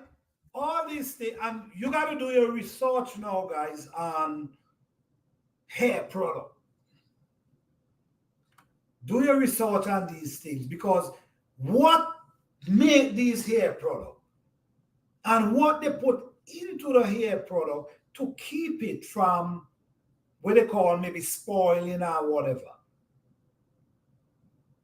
There's herbs you could actually use and create hair growth, make your hair grow. You see? Sometimes we run and we buy something because it say, oh, this can grow your hair. And when you use it, do you look at the result? I'm just trying to figure out. Do you look at the result, or because it just say, "Oh, this grow my hair, grow hair"? Well, let me tell you, there's actually herbs that can do that. Make your skull instead of you get dry skull, it create something in your skull that make your skull feel moist instead of running and get something out the bottle. You can actually do it yourself. You see what I'm saying? But like I said, I can name so much, but I just do I just rather not because it might work for me and it ain't work for you. Even rosemary and thyme, I use them in my hair product. That's natural product right there. Love rosemary and thyme. All right. Some good coconut oil, castor oil, and peppermint get the job. All right. You see, these things you can naturally get them natural. You can create your own coconut oil. And this is the thing. I think we trust people too much in controlling our what things we use. Because I'm trusting you to make coconut oil for me, that I can go to the store and buy the coconut oil. I don't know what's in the coconut oil, right? But now I can make my own coconut oil and add what I want in the coconut oil. You see what I'm saying? And create my own oil. Coconut oil, castor oil, peppermint, get job done. All right? I think we give up too much of our freedom that we didn't have to. I think I think we just make ourselves too comfortable. And by doing that, what we do, we catch ourselves buying all these things. And sometimes we have it right in our yard naturally. But we rather go and buy something that mix up with all different type of stuff. You see what I'm saying? So, let me see. You can even wash your hair with aloe and mint. We grow these. Exactly. You see what I'm saying? And I know that for a fact because the only thing I wash my hair with is aloe. And I'm talking about the raw aloe, not the one you go and buy out the bottle. The raw aloe. And many times we have it in our yard. But sometimes the thing is we want the smell. Oh, We want the smell. Oh, this smell good. Do you know what enter into that to create that smell and that texture and that looks? This is what you see, and this is what really got we going now. So now we more looking at the one in the bottle than the natural. We ain't even want to see the natural. We don't like how it look and how it smell. You see what I'm saying? I grow aloe for hair product. Oh, that's wonderful. You see? That's wonderful, Tia Jumbo. That's wonderful. You grow aloe for hair product. And just look at it. Go in the store and you will see how much shampoo made from aloe, moisturizer, or even lotion made from aloe. Now, for a person to take aloe and grease their skin, they might feel, oh, I don't like the look, I don't like. But this is the natural product. This is the real deal. Or try to make, okay, say for instance, you don't like the look, you don't like the smell. You could create your own smell out of your garden. You could grow the herbs that produce this smell. There's a lot of herbs that produce beautiful flower scent that you might be able to add with it and blend it up and give you that nice, everything is natural. We pulling ourselves from the natural and connecting ourselves to stuff in a bottle that we have no idea about. Sometimes we got to take the little time out, and you see, like Tia Jumbo saying, she grow aloe for hair product. She actually grow aloe and make her own hair product. So she ain't got to go and buy something in a bottle that she don't know about. You see? I use the raw aloe in my hair. That's exactly what I do. And the thing about it with aloe too, aloe clean your skull. You see what I'm saying? Many things we use, like for instance, grease. We use grease, we use all different type of oil and all different type of stuff. But do these things really help us? Sometimes these things may be stopping up your pores, your area for breathe.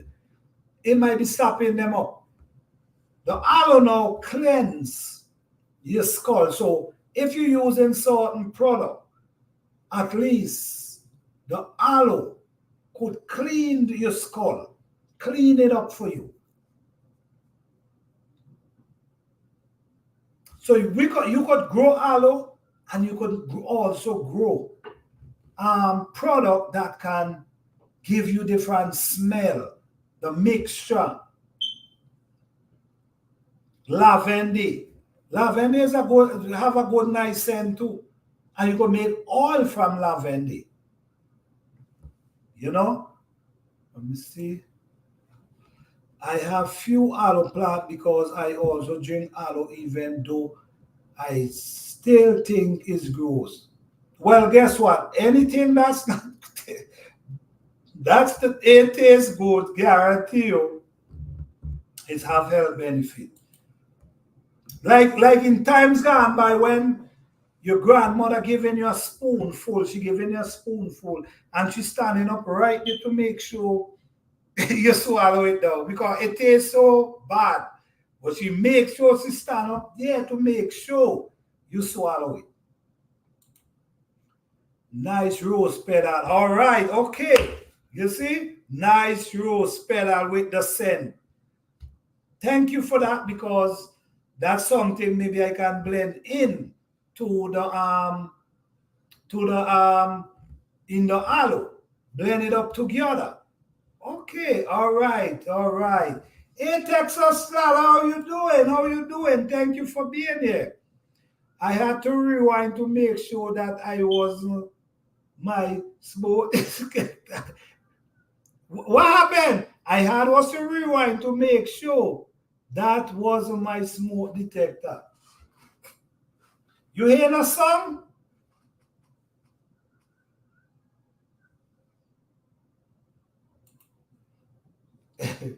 How you doing? No, thank you guys for being here. Appreciate you guys. Grease do clog after all it's exactly. That's exactly. You see? So many times we use a lot of product in our hair, and trust me, and you know what? Sometimes you use the grease, you use the oil, and you just using all these things. But guess what? Guess what you're not doing? You're not using the product you need to use to wash it out. So that could remain there. You might tell yourself you wash your hair.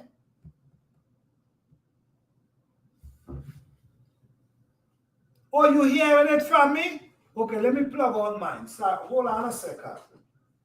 Give me a second. Let me plug out. Oh, okay, I got you. I got you. Give me a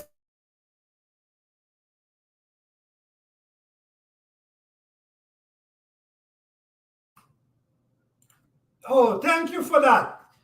Thank you for that. Let me see.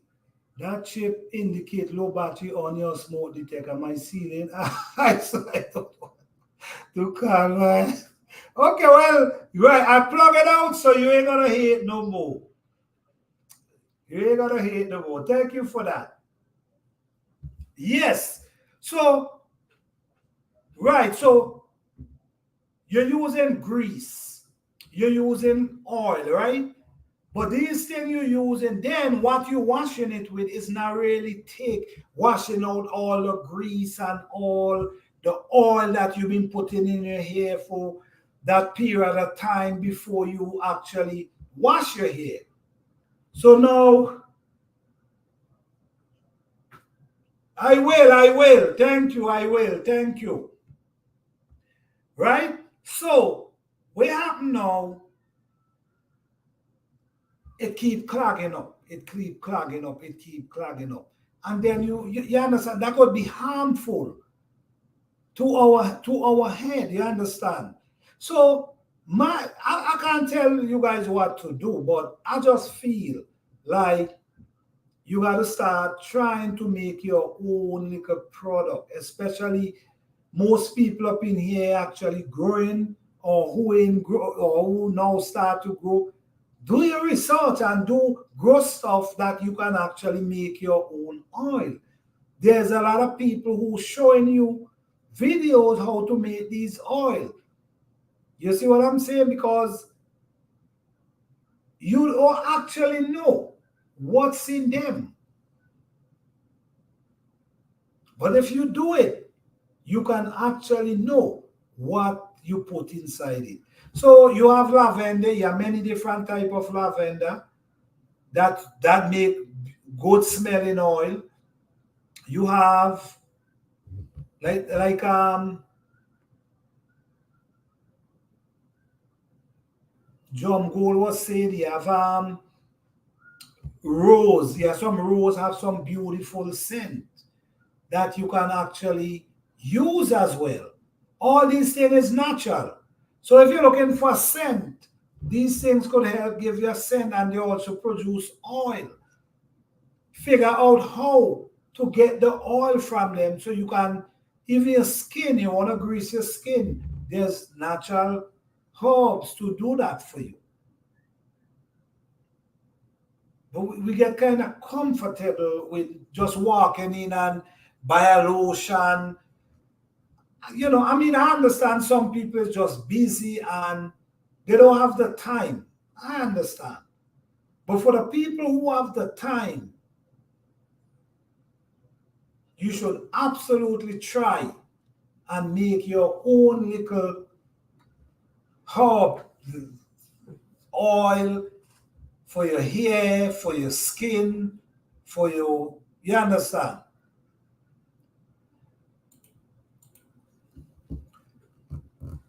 I'm a strong knower of making my own oil blend. That's wonderful. That's what I'm talking about. This is what I'm talking about. You can make your own oil, and at the end of the day, it's organic, it's natural, it didn't have nothing inside there to harm your skull, it have nothing in there to destroy your hair. Talking about hair, I remember there was a product come out.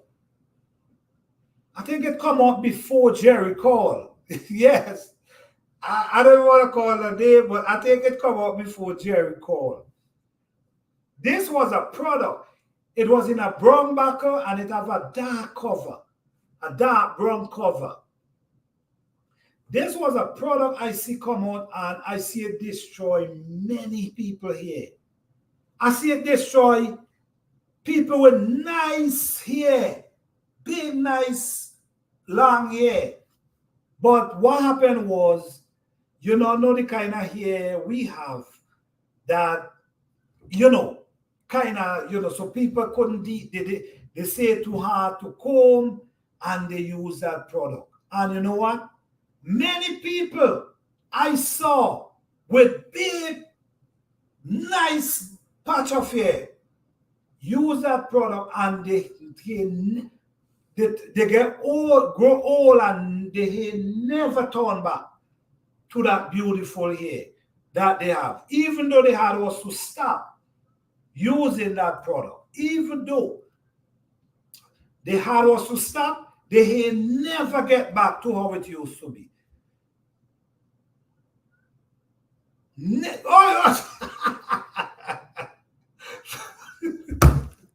Yo, Fifi, Fifi, you know that product, boy. Let me see, I'm so happy I saved so many beauty petals from last year because the weather destroyed all my buds. So I can still make my product. That's right. Yo, you said it, Fifi. Listen to me. You see that product? I see people because, like I was saying, right? People have beautiful hair, but you know our hair stay already. So people actually, when this product come out, this product was when you use it, it make your hair straight. So when you do that, the comb just pulling through. They used to call it straight now. Your hair just pulling through. Them people hair just pulling through. Next thing I see hair start breaking down there. The next thing I saw, people with everybody with they used to call it man head. Why they say man head? Because your hair flat. You understand? This thing destroy. I'm telling you, village upon village here. Oh yes, because where a lot of people what a lot of people did, I believe, is like this thing is like you gotta continue. You can't stop. Anyhow you stop, then here all that gets straight and breaking off and leave the new growth. So if your new growth come to 1 inch, that's where everything breaking off, right down to 1 inch. So your hair was long going down your back, but because you decide to use this product, it break off. It straighten your hair, but it break everything off. If you see everybody with the hair short like this, 1 inch. So, man, Fifi, you remember that? It's sad though. It's kind of funny now, but it's sad as hell. I'm telling you right now. That I know very well. Never use it, but know about it. So okay. So you know what I'm saying? I'm speaking. I'm not joking. Yes, it was something. Planta, you have the description. I seen it. I actually seen it with my own eyes. That this thing, everybody who was using this here jumped down to 1 inch. And then the crazy thing about it, They claim if you leave it in your hair for too long, it burn up your skull. So what kind of product is this? Hey, Cassandra Sound Fulton, how you doing? Thank you for being here. All right. Burn out people here. Next thing they burn.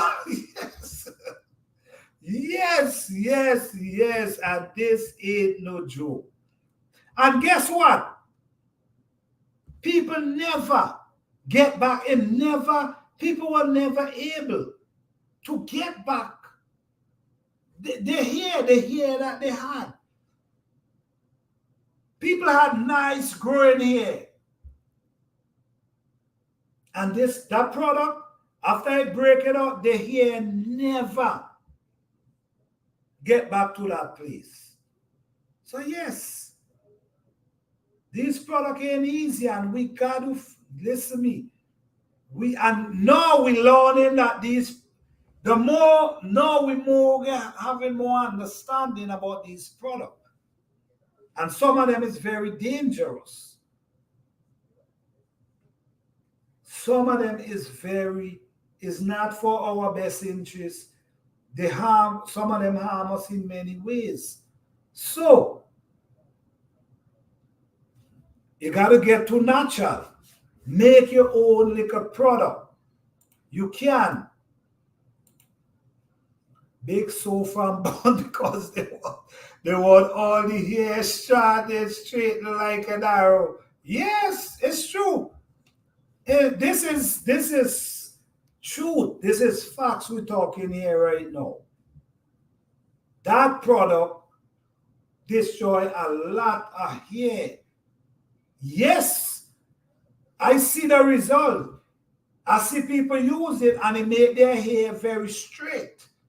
So instead I got to be pulling through and and rackle through your hair, it was making it easy for them to pull through. But it destroy a lot of hair and a lot of skull. Get bone from it. So why I bring up that product is because what I'm saying is you can actually create your own moisturizer, product for wash and clean your hair right in your garden. Aloe is an amazing plant that everyone should have in their backyard or in a container or in something. It's an amazing plant. It's good to wash your hair. It's also good for you to drink or eat however you want it. It's an amazing plant. And as you see, if you go in the store, you see many products made from aloe. Many products. But they're not natural because so much things added to them. You can use aloe and use other natural product with them and create your own little shampoo.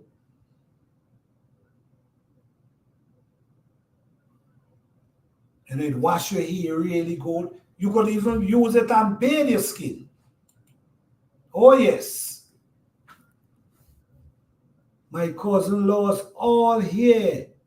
All her hair. We used to call her brush.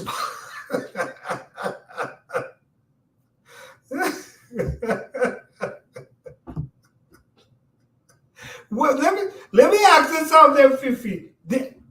Had that ever changed? Did she ever really get back her hair like how it used to be before she put in that product? Because that's all she could have done with her hair, with the hair she brushed back. This thing is for real, man. So, and some of them mightn't eat off your hair, but what are they leaving in your skull? What is actually going down in your skull from them? What some of them clogging your skull. This is why we get so much thing happening to us with our brains these days. All these things leaking into our head. that we actually don't even know. We weren't allowed to put chemical in our hair growing up. But I know about the hot iron comb on a hot coal. Right? Okay, okay, all right. All right. No, never that chemical. Even destroyed it not exactly. That exactly. Never get back. I seen it. People use that and they never get back that texture of the hair that they used to have. And the hair not growing either. So maybe they have product now that mightn't burn your hair, but what else, what other damage it might be doing? I'm not saying it doing damage, I'm just saying whatever damage they might be doing. So we just don't know. So we got to take the opportunity. These days there's so much thing they have now that you could use and create and make, they're making stuff that can make, your product, your oil, natural. You could do it your own self. So don't give up your freedom. I think we're giving up too much of our freedom with things we could take a few hours and make for ourselves. I gave that up 4 years ago. Okay. All right. So life from scratch. You give it up. So okay, so I guess you had your experience too. Yes. Yes, that the hair staying stumped like my they growing, right? Yes, so yes. That was something I saw, guys. That was something I saw, and I don't think it was a good sight at all. And there was after that one, there was another one called, what the one named call? That one was a call. That one too. Okay, Great Life Planter. I have an early start in the morning. All right, the Everyday Life. I appreciate it. Thank you for coming through. We appreciate you. All right. You have a wonderful night. Take care. Good night.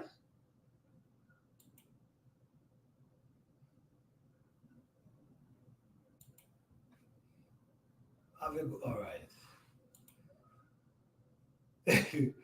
Yes. Let me see.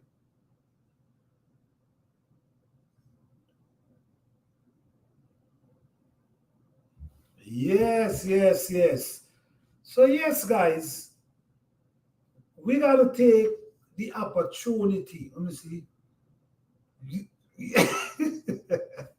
Yeah, that one too, Fifi.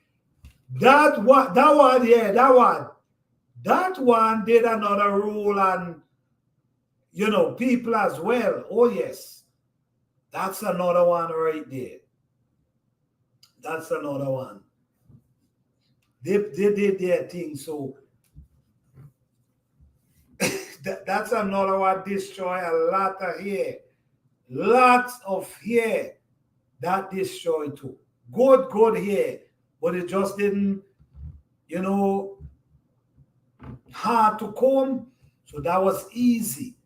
But what they really do to your hair. So right now, I'm still hearing about product that naturally ain't good for our hair, but we use them anyway. So all I'm saying is take some time for yourself and see what you can do. Especially you have a garden growing. Do your research, grow stuff that you could make your own oil. If you don't know how to make oil, you could go on, even on YouTube now, people actually showing you how to grow, how to do it. So, all right, thank you, Tia John Gold. Thank you for coming through. You always welcome. Okay, so I don't. You have a YouTube channel. Okay, so I'm gonna check you out. All right. Thank you, and we live every Thursday, so you could always come and check us out every Thursday night, all right? 8 p.m. Eastern Standard Time. All right? Thank you for coming through. Let's see. That one break up here. Yep. That one did a job on everybody too. I tell you that. What I great. Thank you so much. Thank you. Thank you. We learn how to sleep with a plastic cap on our head. Yep. Okay. Oh, she have no channel, but time. All right. So okay. You could always join us every Thursday, and because we always have great topic every Thursday night. All right. So thank you, sis. We appreciate you. All right. Okay. Okay. Okay. We sleep with plastic cap on our head all night. Listen to me. These things was something, but at the end of the day, guys, we can't do it. The sister now leave, Tia John Gold, she basically says she grow aloe to actually do her own hair to make product. You see, she grow it just to make product. We can do it too. And we growing. We are garden. We growing. You could grow aloe in a container as well. You could grow rosemary. You could also grow lavender because that come back every year as well too. Well, let me say depending on where you live in. So these things we can actually use and make our hair product, our skin product. We could do that. Just do your research, guys. Give me 1 second, guys.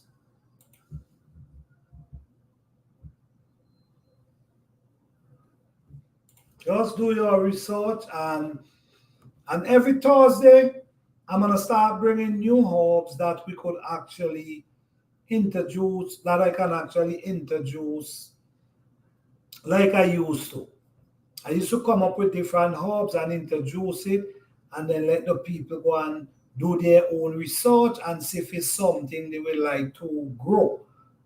Okay, but I will always recommend grow herbs and don't just use herbs.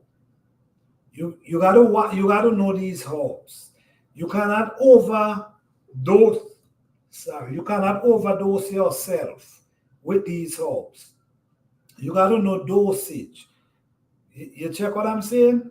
You gotta watch what you mix. And if someone recommend a herb that working for them, that doesn't mean it works for you. So if you decide to take herbs, use herbs that someone recommend to you, I would make sure I take a very small dose of it and feel for the reaction.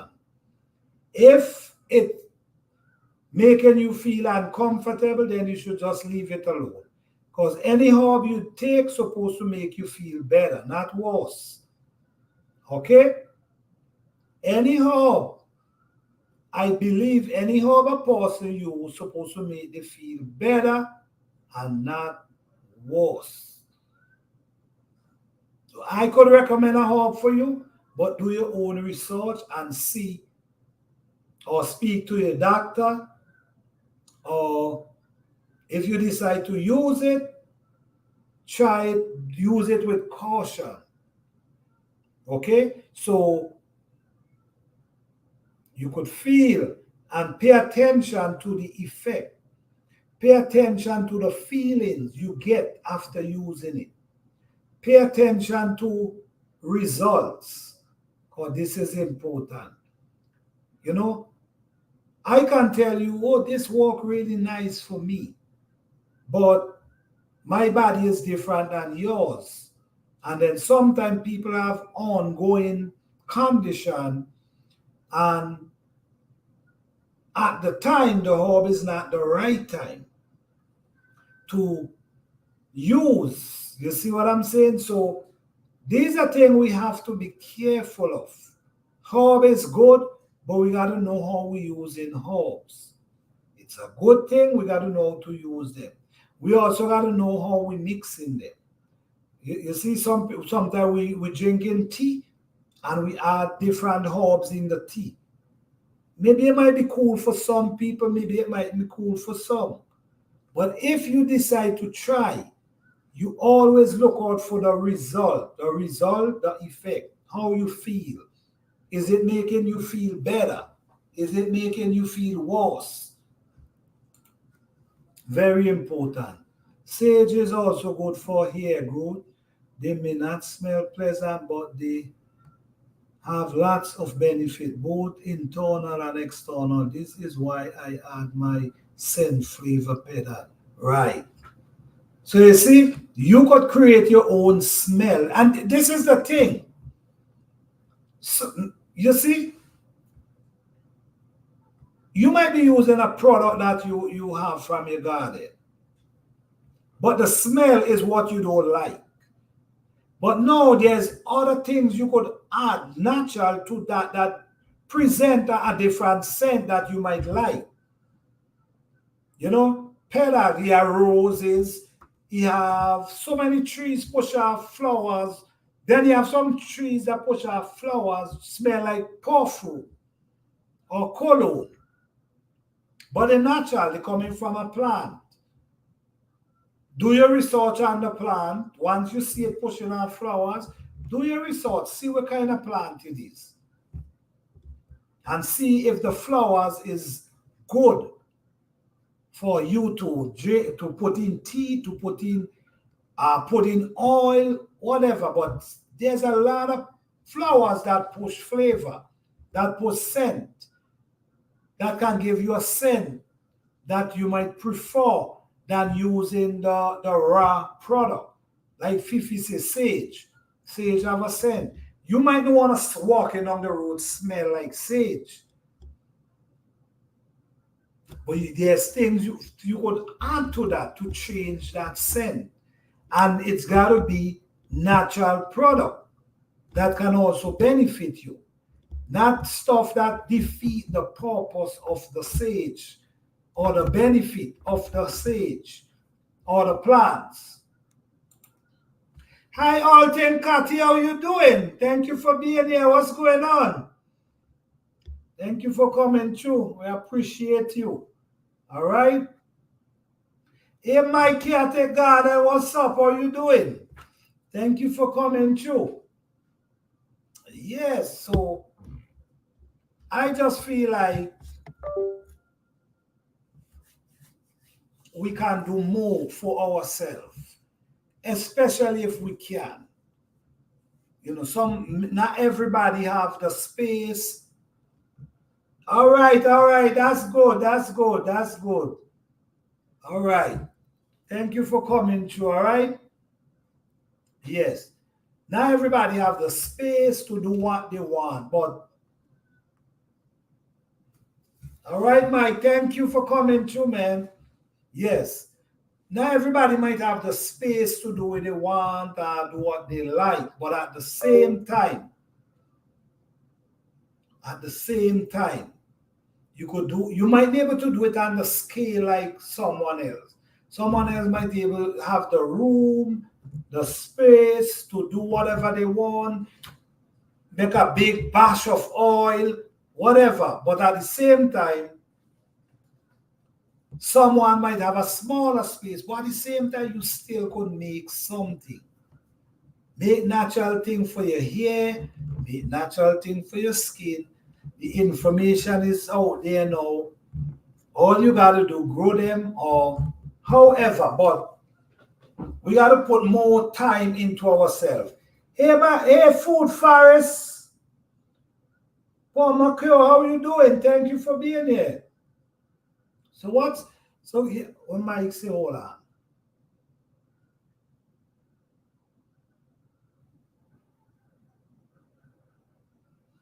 Okay, great, okay. Great day planter Add all things. All right, all right, all right. Let me see.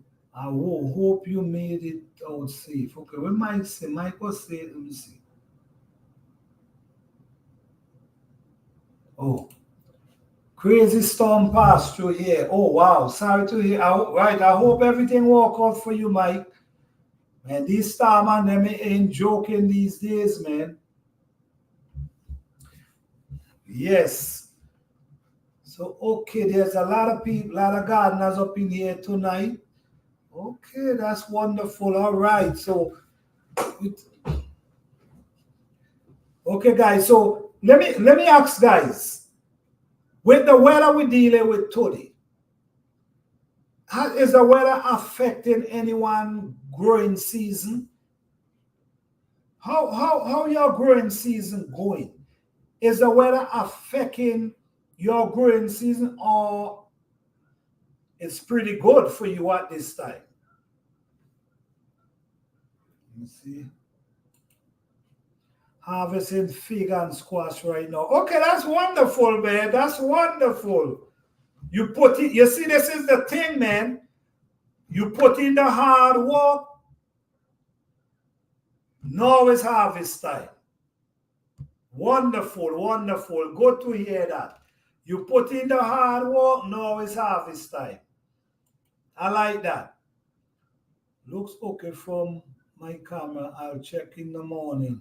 Okay. Okay. Well, if it's look okay from the camera, I believe you're all right. I believe you're in pretty good shape.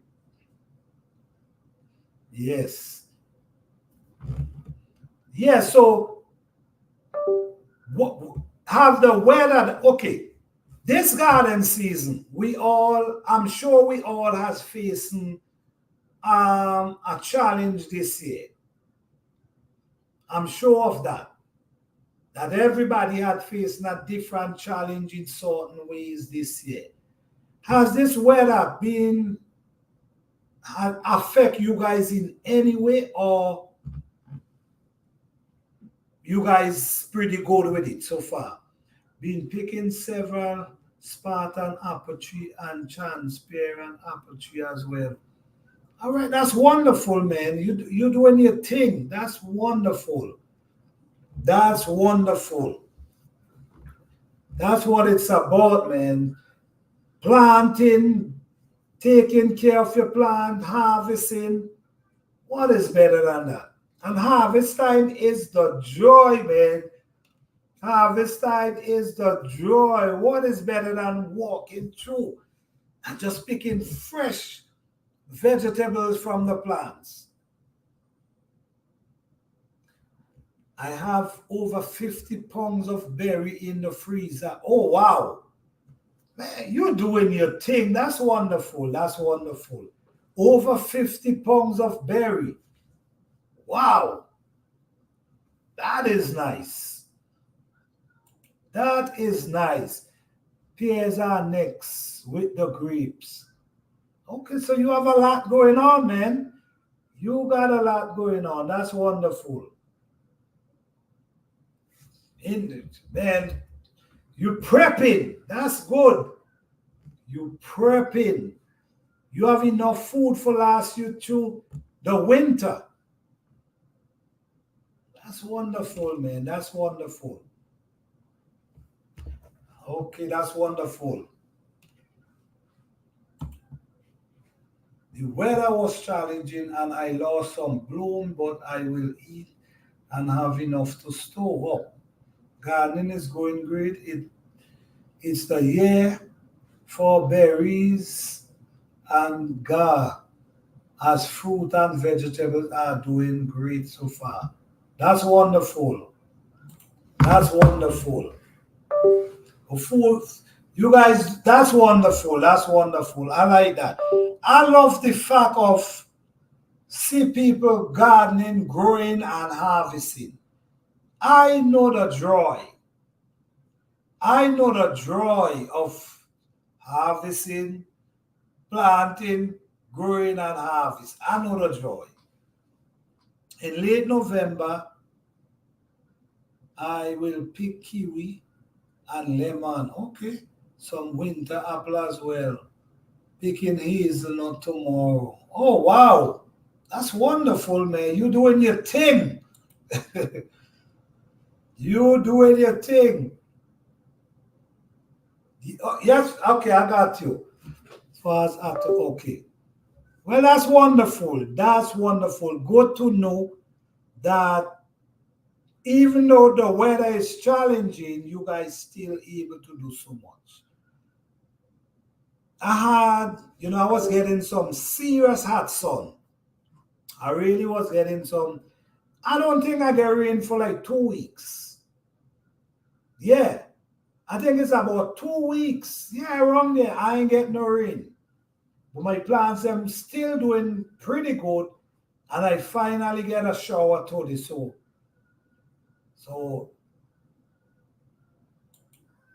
at least the sun, oh my goodness. And I've been getting 80 and 90. So the sun was beaming, but the plants them still make it. And the rain today, I know will make a big difference. It is International Watermelon Day today, I think. Oh, really? International Watermelon Day. Oh, wow. I need kiwi that survive 40 degrees below fig. Okay. Kiwi. You know what? Kiwi. I might try to grow some kiwi next year. Yeah, I might try to grow some kiwi.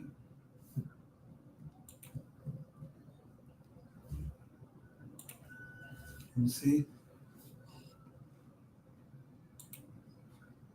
I harvested beets, cabbage, and greens this spring. Yes, I have. Listen to me. I had a wonderful cabbage harvest this year, and I still have cabbage in the garden up to today. Such a beautiful cabbage harvest. But the cabbage I have harvest, I'm surely gonna be cooking them in my garden. Yeah, I'm gonna be cooking them cabbage in my garden. I have harvest over 20 something cabbage this year, and I still have almost 10 just in the garden, just doing their thing. Over 20 some. I had a nice cabbage harvest this year. Oh, yeah. Most fig die below zero. Oh, okay. I have 3 kiwi plants, no fruit as yet. And of course, they are cold hardy. Oh, yeah? When you get them, when you do, you purchase them online, Fifi? Because I'm trying to see if I can grow some, especially cold hardy. Yeah. Maybe hardy kiwi, but fig has to be taken inside. Fig have to be taken inside. Let me see. Okay, I guess that's the kind of fig. Okay. My kiwi vines are loaded.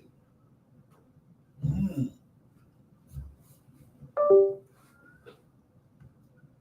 So kiwi is cold hardy. Mm. I gotta definitely look into that. I purchase them. Wait, you purchase them as seed or plant itself? Tractor supply? Okay.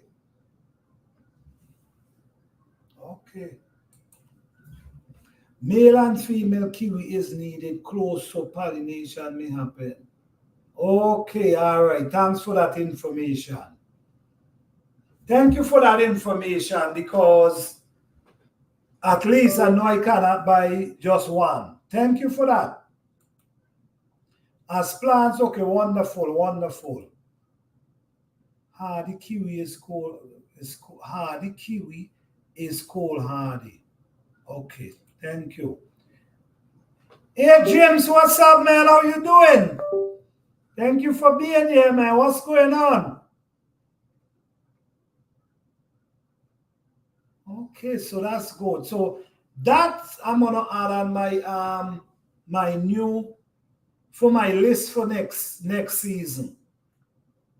Yeah, I'm gonna definitely add that on my list for next season. Okay. I'm saying good night. All right. Thank you, Life from Scratch, for being here. We appreciate you. You have a wonderful night. Peace and love. All right.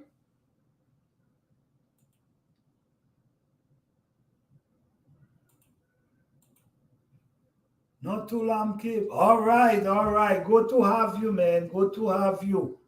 All right. Thank you. I go from New Zealand. Okay. And New Zealand, right? New Zealand is a cold place too. So okay. All right, but I'm definitely this gonna be on my list for next growing season.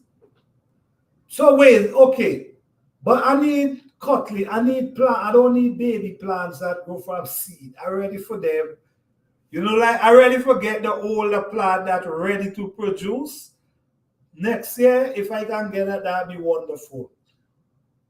And I I see they have cold hardy avocado plant. I wanna get one of them as well.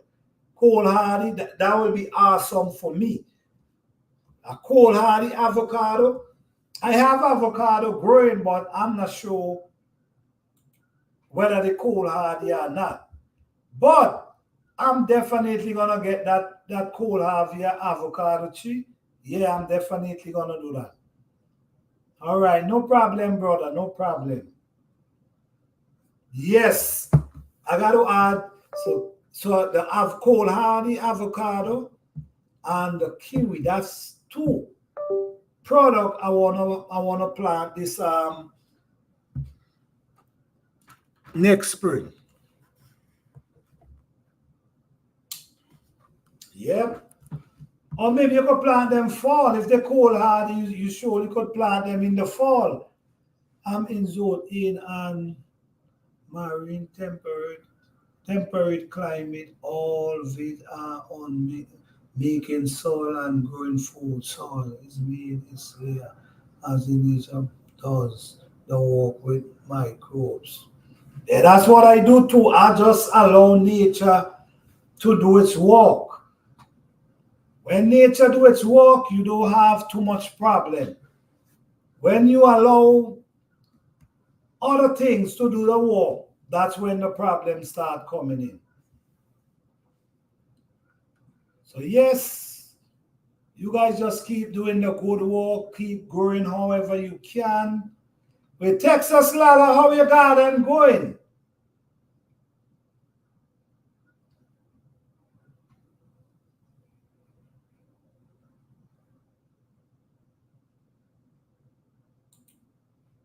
I have cola the citrus tree, but I'll plant them in ground next spring. All right, all right. You know, I have a small apple tree that I grow from seed. Okay, guys, I'm help me. I'm asking a question here. I want to know if you guys ever grow apple from seed and plant it the same spring. Because I set some apple seed in around November, December. And the apple germinate and it grow. And I transplanted outdoor in the spring. Do you guys think that that apple tree gonna survive the weather, or should I dig it up and bring it back, put it back in a container and put it indoors? Do you guys have any experience about small apple tree growing from seed? Is it too early to put outside, to leave outside? Should I take it in, or you think it's gonna survive? If you have that information, please let me know. My garden is doing fine despite the heat. Okay, that's wonderful. All right, all right, all right. That's wonderful, Texas Lala. hardly and tomato and or cucumber this year. Oh, really? Okay. This is how it is sometimes. Sometimes, listen me, it could be really challenging sometimes. Yeah, it could be really challenging.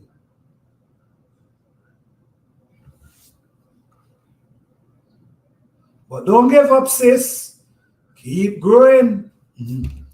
Need sleep as I pick in my nuts for winter protein and mineral. I have many apple trees from seed, and the apples are awesome. Leave it in the ground, the tree. Leave it in the ground, the tree not inside. Okay, okay, all right, okay. Thank you for that. I appreciate that. Thank you. All right, I appreciate that. So I'll just leave it in the ground. Thank you. I would leave it in the ground, just solute the base with lots of insulate the base with lots of dry leaf. I won't want to keep this stuff in the road. All right, thank you for that. I appreciate it. All right, good night, Food Forest. I appreciate you coming through. All right, take care. All right, looking forward for the fall. All right, all right. That's good. That's good. That's good. And we hope to see you in the hub. Are you join Texas Lala? Are you joining back the Hub Garden Challenge for next year?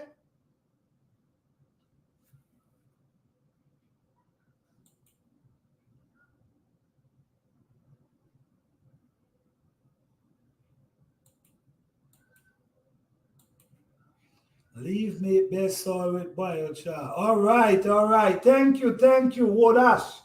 All right, we appreciate that, man. Thanks for the information. We appreciate that. Because over here we focus on organic, so anything organic, we're ready to go. Thank you for that, man. Appreciate it. All right. Yes, I'm doing. All right. Okay. All right. Thank you. We appreciate you, Texas Lala. All right. So yeah, next year gonna start March the 4th instead of February this year. So we have more time. You have less time to deal with the seedlings. Okay, but it's just a little more plants this year. It's like 10 this time. But you know what? Just keep trying. Don't give up. If you set on the seed did not germinate, keep setting. If you know, just keep doing it. Just keep making it go. Don't give up at all. Okay, so far everybody got them doing good. That's wonderful. That's wonderful. And I know fall is coming, and I know plenty people is getting ready for their fall garden as well. Just do your thing.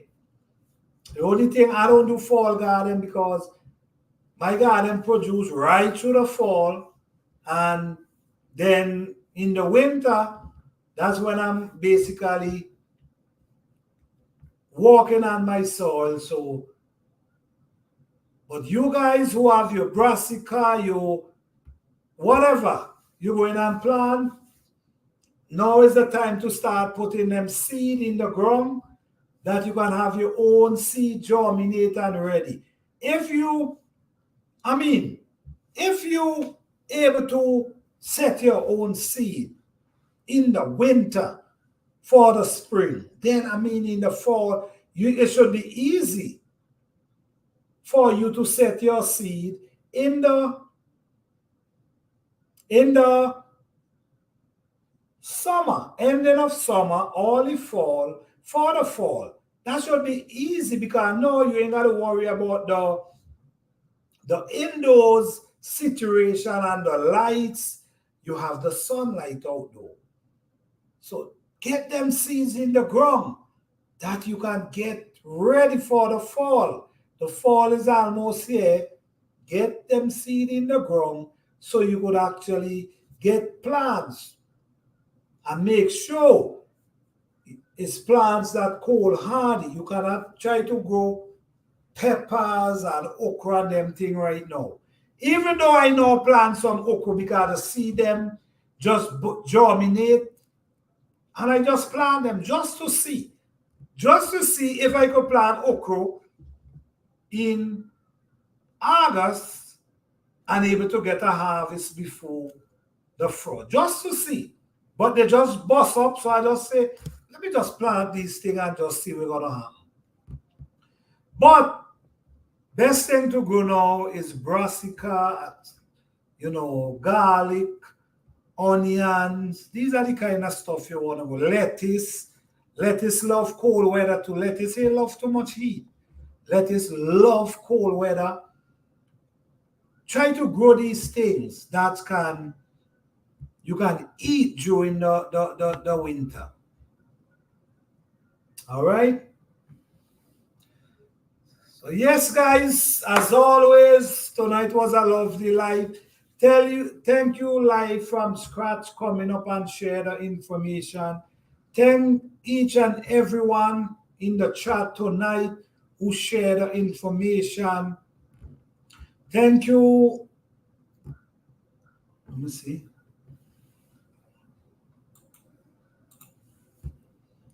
Yes, coffee ground help with germination. Okay, let me ask about that coffee ground. Before I go, coffee ground help with germination. I never really use it, so I don't know, but if it helps, that's something for looking into. If it helps, but the truth is I never really have problem with germination. That's the thing. I never really have problem with germination. So, but for people who do have problem, maybe you should. I mean, it's something to look into if you like. But this is what James is saying. Ground coffee helps germinate. I cannot say too much with it because I never use it. But this is a product that James is recommending. So if you guys are interested, maybe you could try a pack of seed and see the progress. All right. Let me see. Coffee ground is hot, so it produces heat. Okay. All right. Okay. All right. Okay. All right. So I guess that good for the winter. I guess if that's the case, that's supposed to good for the winter time when it's cold because it produces heat. So that's supposed to help for the winter. Okay. That's the thing, always open to learn. Always open to learn. There's always something new to learn. So, and we can always learn something from each other. Okay? So, yes, guys, as always, I appreciate you guys. Again, thank you guys for coming through. Thank you, Fifi Johnny. Thank you, James. Thank you, Texas Lala. Thank you, Mike.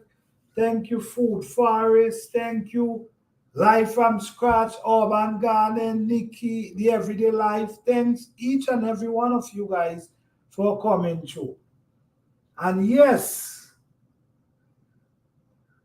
you know what? Thank you, sis. I truly appreciate that. And I definitely will take care of that as soon as I get out from here. I appreciate that. Thank you so much for remembering me that. Thank you. Truly appreciate it. You have a blessed and wonderful night, all right? I appreciate it. Okay. I use coffee ground and have used it for years. I collect a 5-gallon bucket every week from a local coffee shop, but I compost it. Add nitrogen to keep the compost hot. Okay. All right. All right. Okay. All right. Thank you all for that. All right. Thank you, sis, for reminding me. I appreciate that. All right, guys. As always, man, I appreciate each and every one of you for coming out tonight again. Thank you guys so much. Thank you guys for all the support. Thank you guys for taking the time out to just be here with me. And I'm saying I gotta appreciate you guys. Thank you, Fifi Johnny, for holding it down, moderating for me. Listen, I appreciate you. Thanks to all the members of this channel. Thanks to all the supporters. Thanks to all the subscribers. Listen me, I truly appreciate you guys. Without you guys, I wouldn't be able to sit down. You know, we wouldn't have this live going on every week, every Thursday.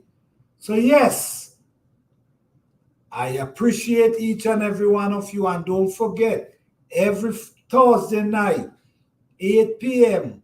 Eastern Standard Time, we right here. And all we try to do is have productive conversation that we can learn from each other. Always try to push a positive light to our conversation. And it's an open discussion. We're not here to discriminate. We're not here to hurt no one's feelings. We're not here to change any belief. We just want to have a positive conversation. All right? So thank you guys. Truly appreciate you guys. You guys have a blessed and wonderful night. I appreciate each and every one. Peace, love, and blessing to each and every one. Good night, guys. Wonderful night, everyone. Great light. Thank you, Fifi Johnny. Thank you. Thank each and every one of you. Thank you, James. Everyone. Peace, love, and blessing. Blessings to all.